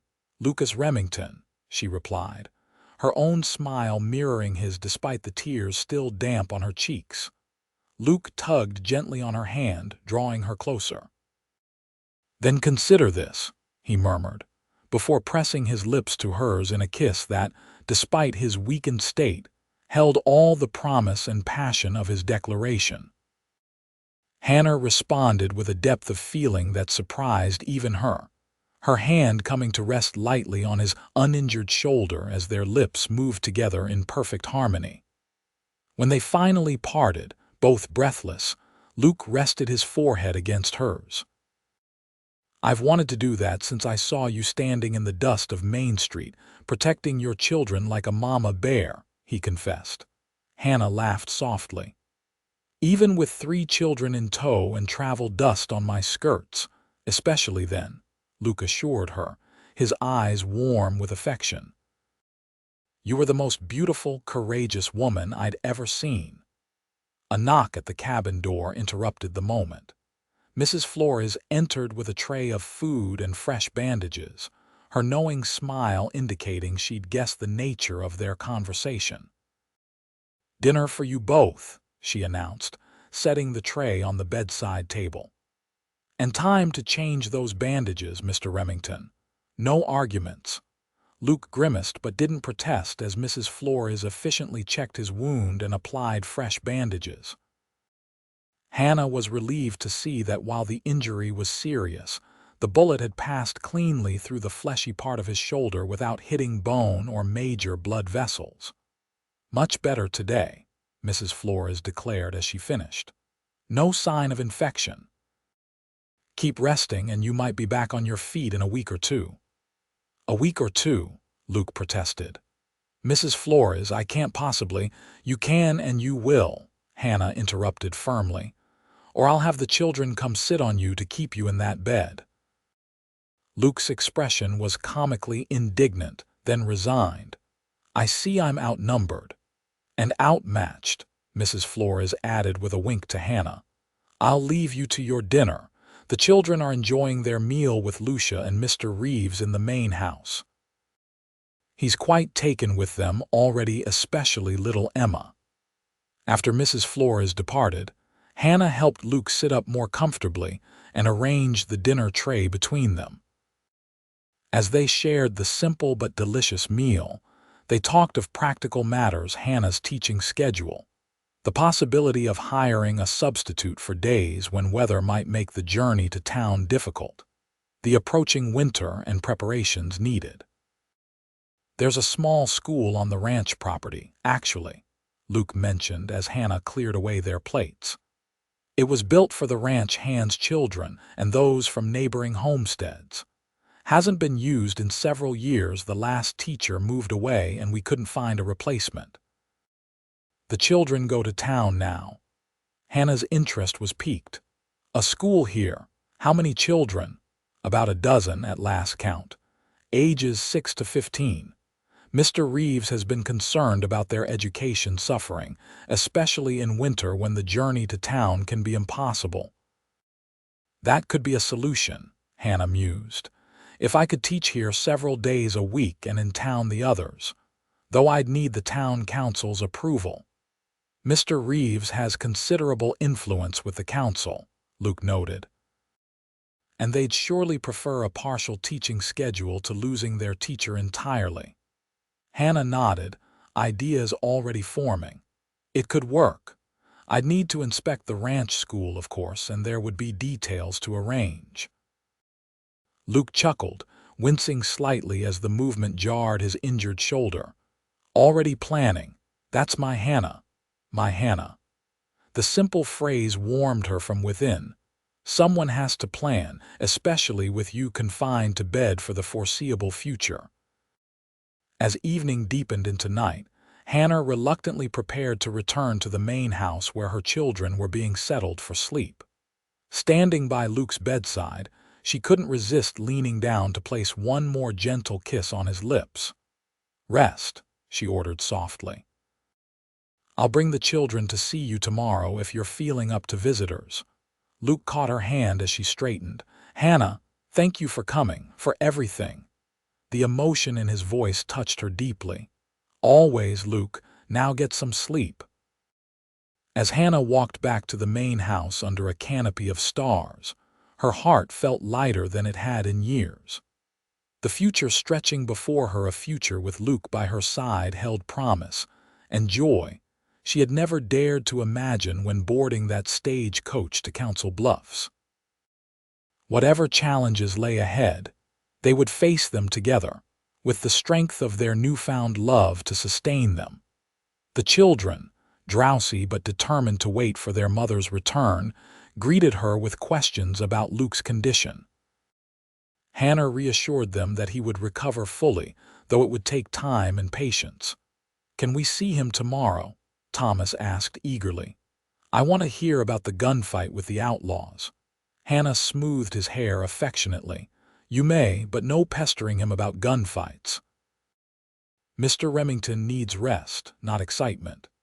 As she tucked them into the comfortable beds Mrs. Flores had prepared, Emma asked the question Hannah had been anticipating. "Mama, do you love Mr. Remington, like in the stories where the prince and princess live happily ever after?" Hannah considered how to respond, aware of Sarah's and Thomas's attentive gazes. These children deserved honesty, not evasion. "Yes, Emma, I do love him, very much." "Does that mean he's going to be our new papa?" Thomas asked, his young face serious. Hannah sat on the edge of his bed, choosing her words carefully. Mr. Remington and I have feelings for each other that are still new. We're getting to know one another, but yes, in time, it's possible he might become part of our family. I think he already is, Sarah observed quietly. He looks at you the way Mrs. Douglas's story books say a man should look at the woman he loves, and he treats us like we're important to him, not just extra baggage that comes with you. Hannah was touched by her daughter's perception. You are important to him. He told me so himself. Emma yawned, snuggling deeper into her covers. I want him to be our papa. He's nice and strong and makes you smile, Mama. That he does, little one, Hannah agreed, kissing Emma's forehead. That he does. In the days that followed, a new routine established itself. Hannah taught at the Council Bluffs school during the day, then traveled to the Double R in the afternoons to visit Luke, whose recovery progressed steadily despite his impatience with the restrictions placed on his activities. The children divided their time between the cottage and the ranch, increasingly comfortable in both settings as autumn deepened around them. 2 weeks after Luke's injury, the doctor finally cleared him for light duties around the ranch. Though far from fully healed, he could now move about without constant pain, his arm supported by a sling as his shoulder continued to mend. Hannah insisted on being present for this consultation, suspecting rightly that without supervision, Luke would interpret light duties as permission to return to his full workload. You're lucky, young man, the elderly doctor told Luke sternly. Another inch to the left and that bullet would have shattered your shoulder joint beyond repair. As it is, you'll have full use of your arm again, provided you don't strain it prematurely. Luke looked suitably chastened, especially under Hannah's watchful gaze. I understand, doctor. Light duties only for now. See that you do, the doctor said, packing away his instruments. You have a good woman looking out for you. Best not disappoint her with foolishness. After the doctor departed, Luke turned to Hannah with a rueful smile. He makes me feel like a schoolboy caught climbing trees against his mother's orders. Hannah laughed, arranging the sling more comfortably around his neck. Because you act like one sometimes, all eagerness and no caution. Luke caught her hand, pressing a kiss to her palm that sent warmth cascading through her. Not in all things. Some matters deserve patience and careful attention. His meaning was clear in the intensity of his gaze, and Hannah felt her cheeks flush. Their courtship, though progressing with the natural acceleration of frontier life, had been conducted with proper restraint out of respect for her position in the community and the presence of her children. Luke had been adamant about protecting her reputation, even as their feelings for each other deepened with each passing day. Now, standing in the privacy of his cabin with his recovery assured, Luke's eyes held a question Hannah had been anticipating. Hannah, he began, still holding her hand, I know we haven't known each other long by some standards, but out here life doesn't wait for conventional timelines. He took a deep breath. I love you. I love your children. I want to build a life with all of you if you'll have me. Though she had suspected this was coming, Hannah's heart still raced at his words. Are you proposing, Lucas Remington? I am, he confirmed, his expression serious despite the smile tugging at his lips. Inelegantly, perhaps, without a ring or proper courtship behind us. But with every ounce of love in my heart. Hannah stepped closer, her free hand coming to rest against his cheek. I don't need elegance or convention, Luke, just honesty and love, both of which you've given in abundance. Is that a yes? He asked, hope brightening his eyes. It's a yes, Hannah whispered, but with one condition. Luke raised an eyebrow. Name it. I have 3 children depending on me, she said softly, echoing the warning she'd given him that first day, though now with entirely different meaning. They must always come first in our decisions, our plans. Luke's smile was radiant as he drew her gently into his arms, careful of his injured shoulder. Now they'll have 4 of us looking out for them, you, me, and Mr. and Mrs. Reeves, who are already plotting to spoil them rotten as honorary grandchildren. Hannah laughed, joy bubbling through her as Luke lowered his head to claim her lips in a kiss that sealed their promise to each other. When they finally parted, Luke rested his forehead against hers. "When?" he asked simply. Hannah considered. "The school term ends December 15th for the Christmas holiday. Perhaps during that break. It would give us time to make arrangements, and the children would be free from school responsibilities to adjust to the changes."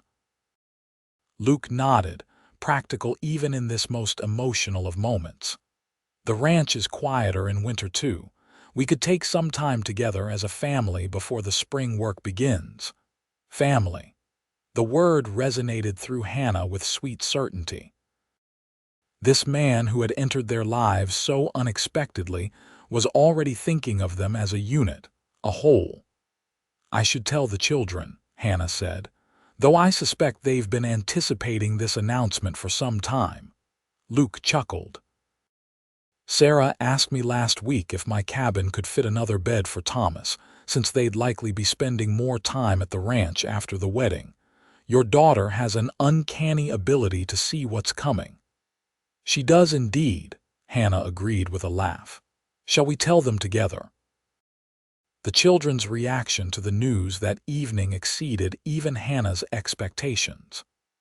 Emma danced around the main house sitting room with delight, while Thomas bombarded Luke with questions about where they would live, and if he could learn to ride a proper cowboy horse.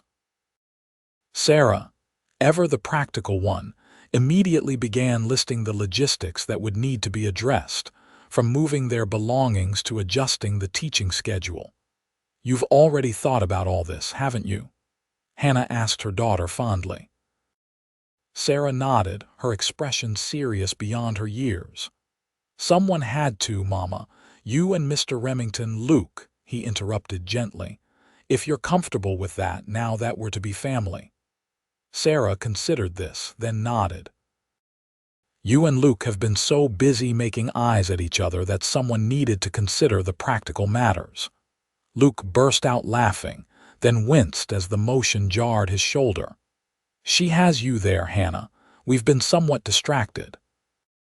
The announcement of their engagement was met with universal approval in Council Bluffs. The town had watched the romance develop with collective interest, many having suspected from the beginning that the handsome ranch foreman and the courageous new schoolteacher were destined for each other.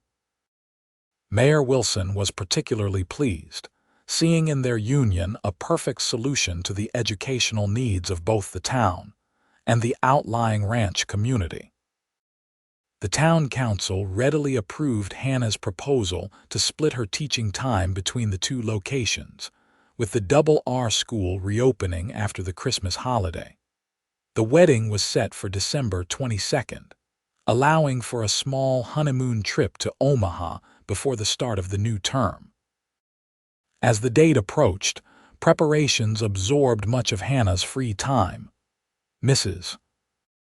Douglas and other town ladies helped her create a new dress for the occasion, not the traditional white, which would have been impractical for a frontier wedding and inappropriate for a widow, but a deep blue silk that brought out the gold in her hazel eyes and complemented her chestnut hair.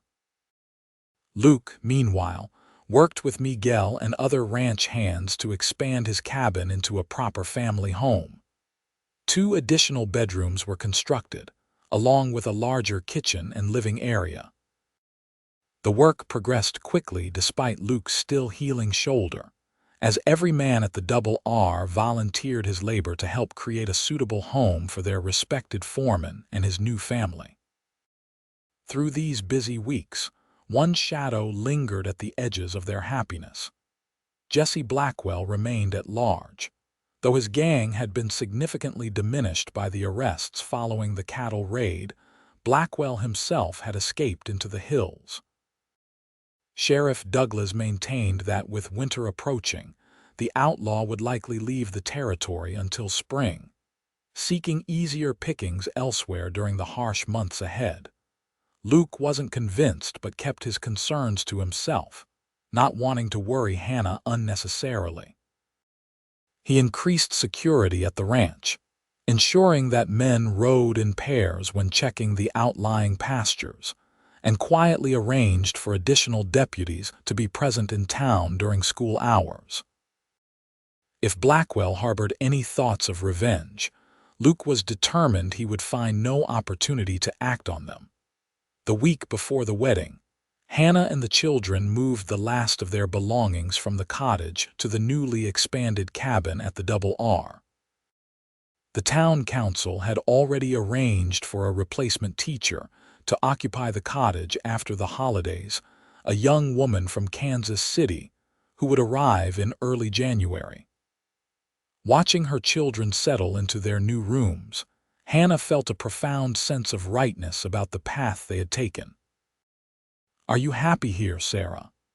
she asked her eldest as they arranged the girls' books on a shelf Luke had built specially for her.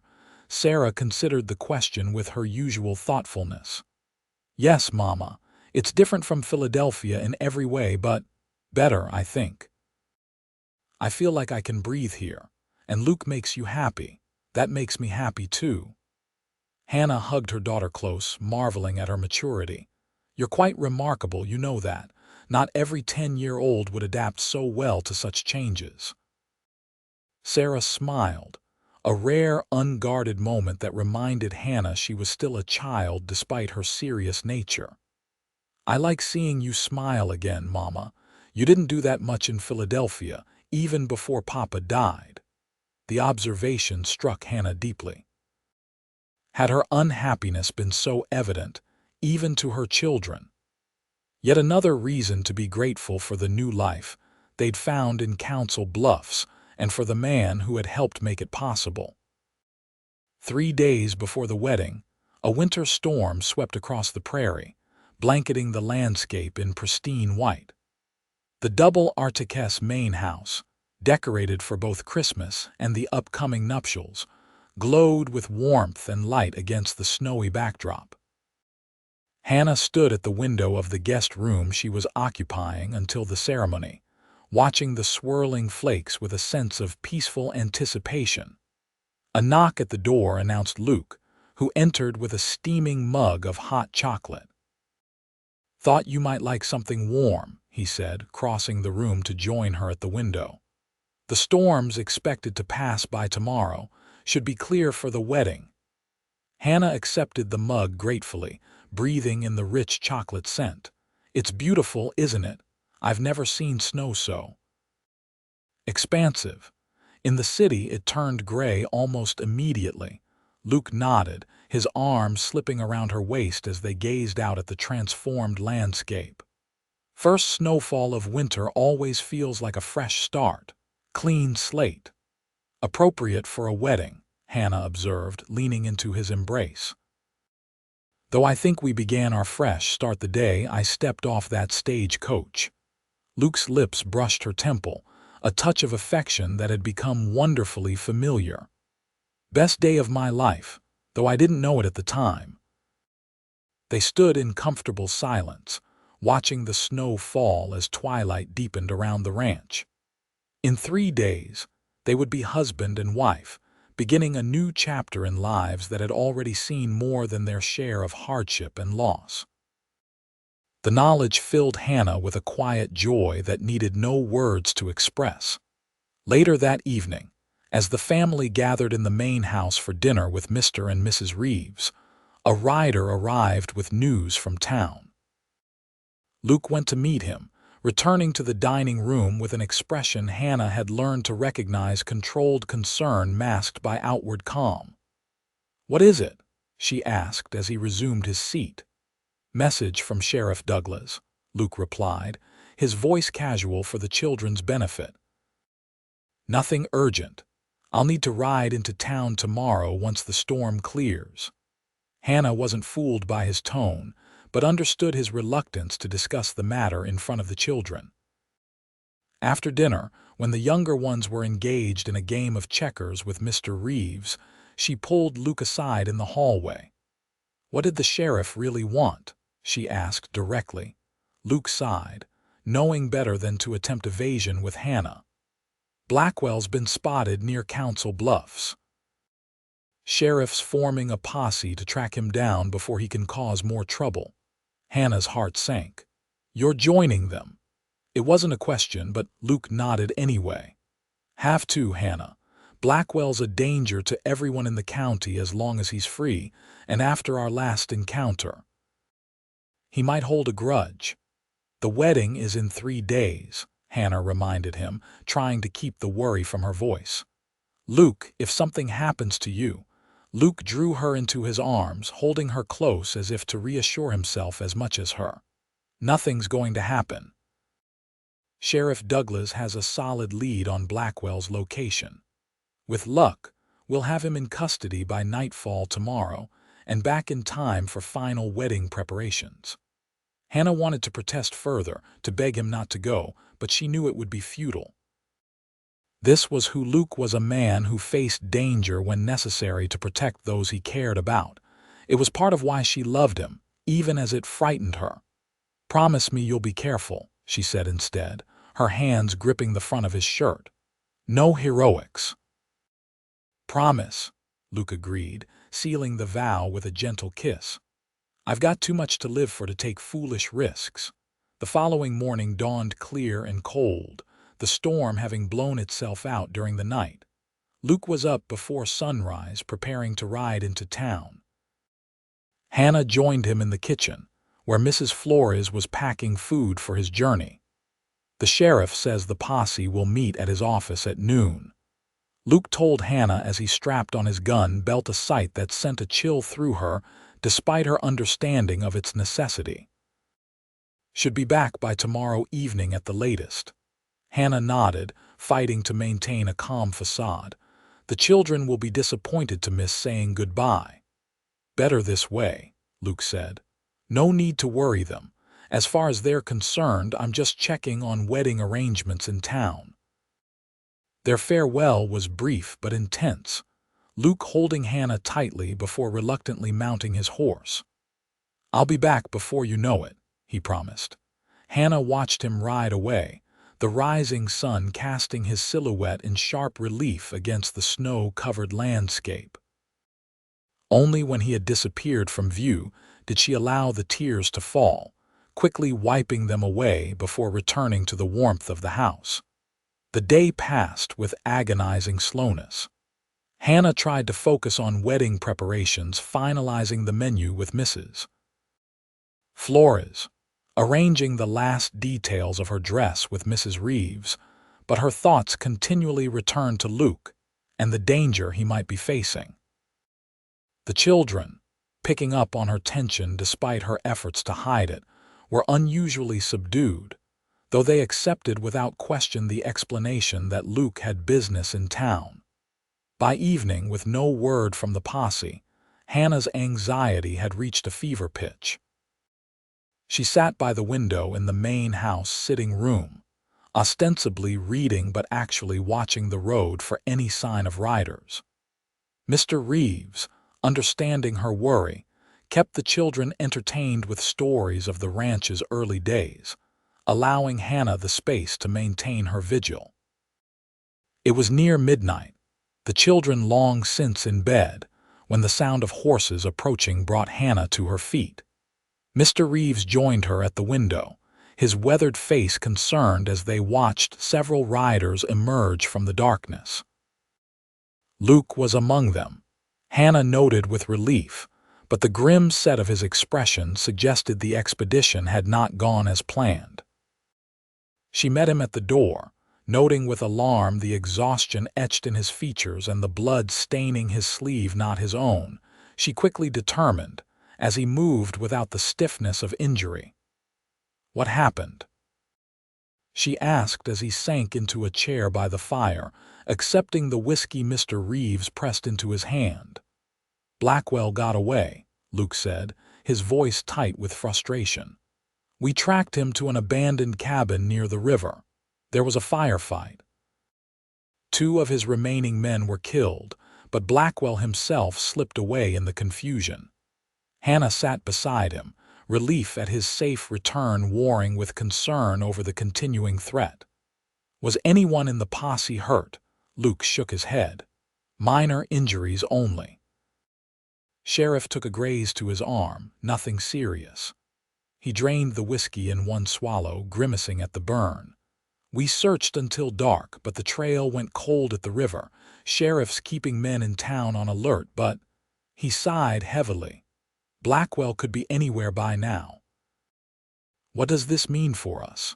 Hannah asked quietly. "For the wedding," Luke met her eyes directly. "Nothing changes, Hannah. I refuse to let a man like Blackwell dictate our lives. The wedding goes forward as planned with extra security in place. Sheriff Douglas has already arranged for deputies to be stationed at the church and along the roads between here and town." Hannah nodded, drawing strength from his determination. "Good. I have no intention of postponing our marriage because of that man." Luke's expression softened, his hand finding hers. "That's my girl, brave as always." Mrs. Reeves, who had been hovering in the doorway, stepped forward. "You need rest, both of you. Tomorrow's a busy day with final preparations." Luke didn't argue, evidence of his exhaustion.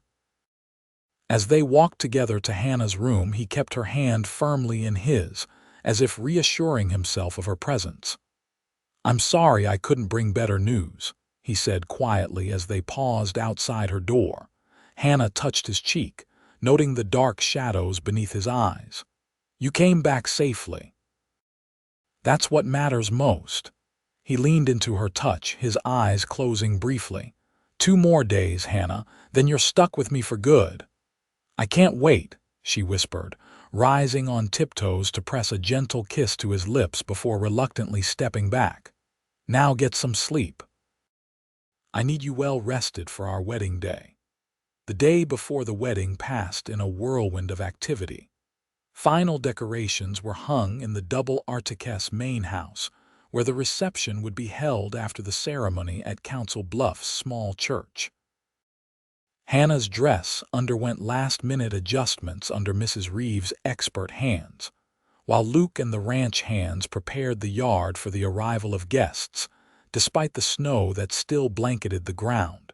Security was visibly increased around the property, with armed men patrolling the perimeter. Luke had explained the situation to Mr. Reeves, who fully supported the precautions while ensuring they remained subtle enough not to alarm the wedding guests or children. By evening, everything was ready. A small rehearsal dinner was held at the main house, attended by the immediate wedding party. Mr. Reeves would give Hannah away, while Miguel would serve as Luke's best man. Sarah would be her mother's attendant, with Emma as flower girl and Thomas proudly carrying the rings. As the dinner concluded and the children were sent to bed, Luke pulled Hannah aside for a private moment in Mr. Reeves' study. "I have something for you," he said, producing a small wooden box from his pocket. "A tradition I wanted to honor, even if we've done things in our own order." Hannah opened the box to find a delicate gold ring nestled inside, a single perfect diamond catching the lamplight. "Luke, it's beautiful," she breathed, touched by the gesture. "It was my mother's," Luke explained as he slipped the ring onto her finger, a perfect fit. "The one piece of jewelry I kept when I left Virginia. She would have liked you, Hannah. Your strength, your devotion to your children." Hannah touched the ring reverently, understanding the significance of this gift from a man who carried so few material connections to his past. "I'll treasure it always." Luke kissed her then, a kiss full of promise and longing that left them both breathless. "Tomorrow," he murmured against her lips, "you become my wife." "Tomorrow," Hannah agreed, her heart full to bursting with love for this man who had changed her life so completely in just a few short months. Their wedding day dawned crisp and clear, the December sun casting diamond-like sparkles across the snow-covered landscape. Hannah woke early, a mixture of excitement and serene certainty filling her as she gazed out at the day that would see her become Mrs. Lucas Remington. Sarah helped her dress, the girl's careful hands arranging Hannah's hair in an elegant style adorned with small white flowers. Mrs. Reeves and Mrs. Douglas arrived to assist with the final preparations, their experienced hands making quick work of the dress's many buttons. "You look beautiful, Mama," Sarah said softly as Hannah stood before the mirror, the deep blue silk of her wedding dress complementing her fair complexion and bringing out the warm highlights in her chestnut hair. "Thank you, sweetheart," Hannah replied, drawing her daughter into a gentle embrace. "Are you truly happy about today, about becoming a family with Luke?" Sarah nodded, her young face solemn yet content. "He makes you happy, he's good to us. And—" She hesitated, then continued with the directness Hannah had come to cherish. "I think Papa would want this for us. A fresh start with someone who truly cares."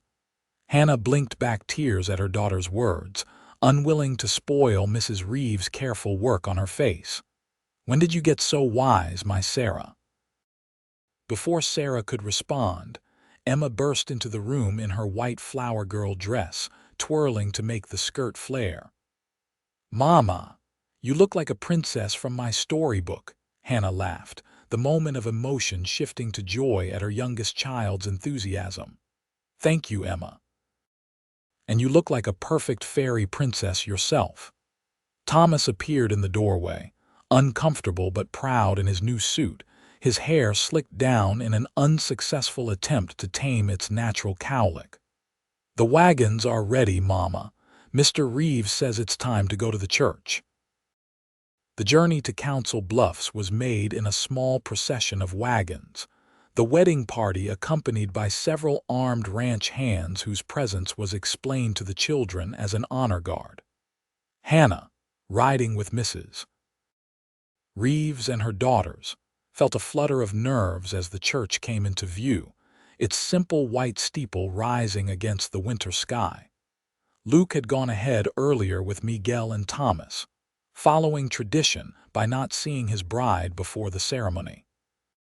Sheriff Douglas met their wagon as it arrived, his badge polished to a shine, though Hannah didn't miss the holstered gun partially hidden beneath his formal jacket. "Everything's secure, Mrs. Kirkwood," he assured her quietly as he helped her down from the wagon. "Deputies are stationed throughout town. Your day won't be disturbed." Hannah nodded gratefully, pushing thoughts of Blackwell from her mind as she focused on the joy of the occasion. The church was filled with townspeople and ranch hands, all dressed in their Sunday best despite the December cold. Christmas greenery decorated the modest sanctuary, pine boughs and red ribbons creating a festive atmosphere for the season and the celebration. As the small organ began to play, Hannah took Mr. Reeves' arm, her heart pounding with anticipation.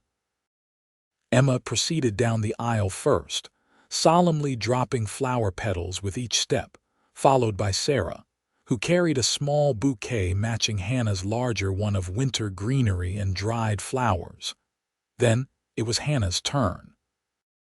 As she stepped into the sanctuary on Mr. Reeves' arm, her eyes found Luke immediately. He stood tall and handsome at the altar, his dark hair neatly combed, dressed in a new black suit that emphasized his broad shoulders. The expression on his face as he saw her, a mixture of awe, love, and profound joy, brought tears to Hannah's eyes. The ceremony itself was a blur of emotion. Hannah was aware of the minister's words, of the responses she and Luke gave, of Thomas proudly presenting the rings at the appropriate moment. But most of all, she was aware of Luke's hands holding hers, his eyes never leaving her face as they spoke the vows that would bind them together as husband and wife. "I now pronounce you man and wife," the minister declared at last. "Mr. Remington, you may kiss your bride." Luke's kiss was gentle yet full of promise, appropriate for the church setting while conveying the depth of his feelings. As they turned to face their friends and family, now officially introduced as Mr. and Mrs. Lucas Remington, Hannah felt a sense of completion she had never expected to find again after the disappointments of her first marriage.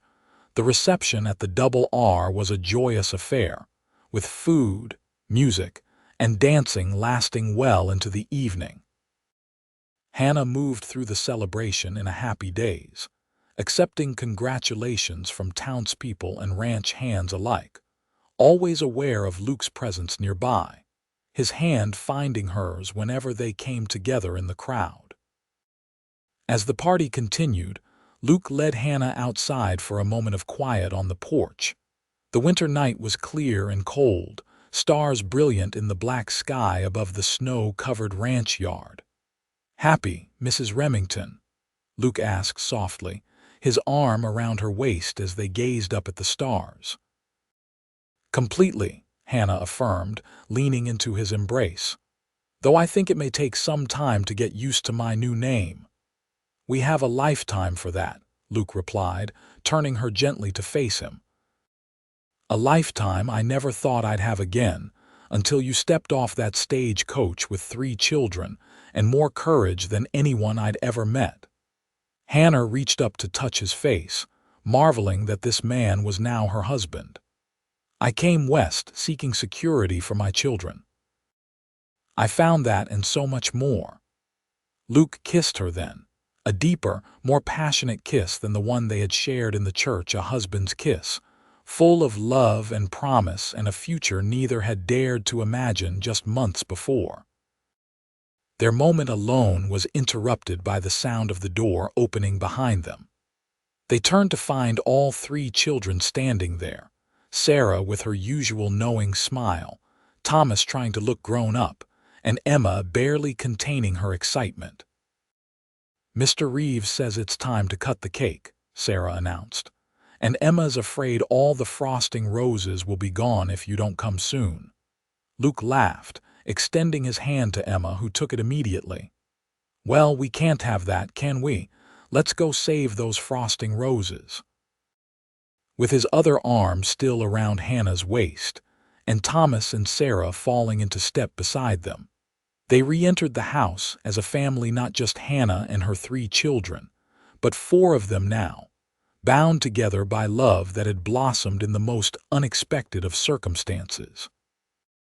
3 months later, as spring began to touch the prairie with green, Hannah stood on the porch of their cabin, watching as Luke taught Thomas how to properly saddle a pony. The boy's face was alight with concentration and pride as he followed Luke's patient instructions, eager to please the man who had become the father he barely remembered having. Nearby, Sarah sat on a bench with a book, occasionally glancing up to observe her brother's progress, while Emma gathered the first wildflowers of the season under the watchful eye of Mrs. Flores, who had come to deliver fresh bread and stayed to visit. The Double R Ranch School had opened successfully after the Christmas holiday, with Hannah teaching there 3 days a week and in Council Bluffs the other 2. The arrangement had worked better than anyone anticipated, allowing her to balance her professional responsibilities with her new family life. Winter had passed peacefully, with no further sign of Jesse Blackwell in the territory. Sheriff Douglas believed the outlaw had moved on to easier targets, perhaps further west where law enforcement was more scattered. Though Luke maintained reasonable precautions around the ranch, the shadow of Blackwell's threat had gradually receded from their daily consciousness. Life had settled into a rhythm that suited them all, busy, sometimes chaotic with 3 active children, but deeply satisfying. Luke had proven to be the partner Hannah had always wished for, supportive of her teaching career, loving with her children, and bringing a warmth to their home that had been missing for too long. As Hannah watched her family, her hand unconsciously moved to rest on her stomach, where the first subtle signs of new life had recently made themselves known. She hadn't told Luke yet, wanting to be certain before sharing news that would change their family yet again. But the doctor in Council Bluffs had confirmed her suspicions just yesterday come fall. There would be a fourth child in their household. Luke looked up then, as if sensing her thoughts, and their eyes met across the yard. His smile, that transformation of his serious face that still made her heart skip, told her everything she needed to know about his happiness. He said something to Thomas, then crossed the yard to join her on the porch. "What are you thinking about so intently, Mrs. Remington?"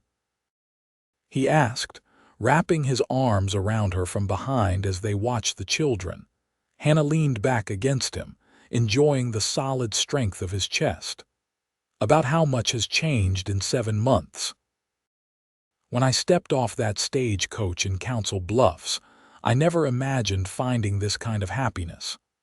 Luke's lips brushed her temple, a gesture of affection that had become wonderfully familiar.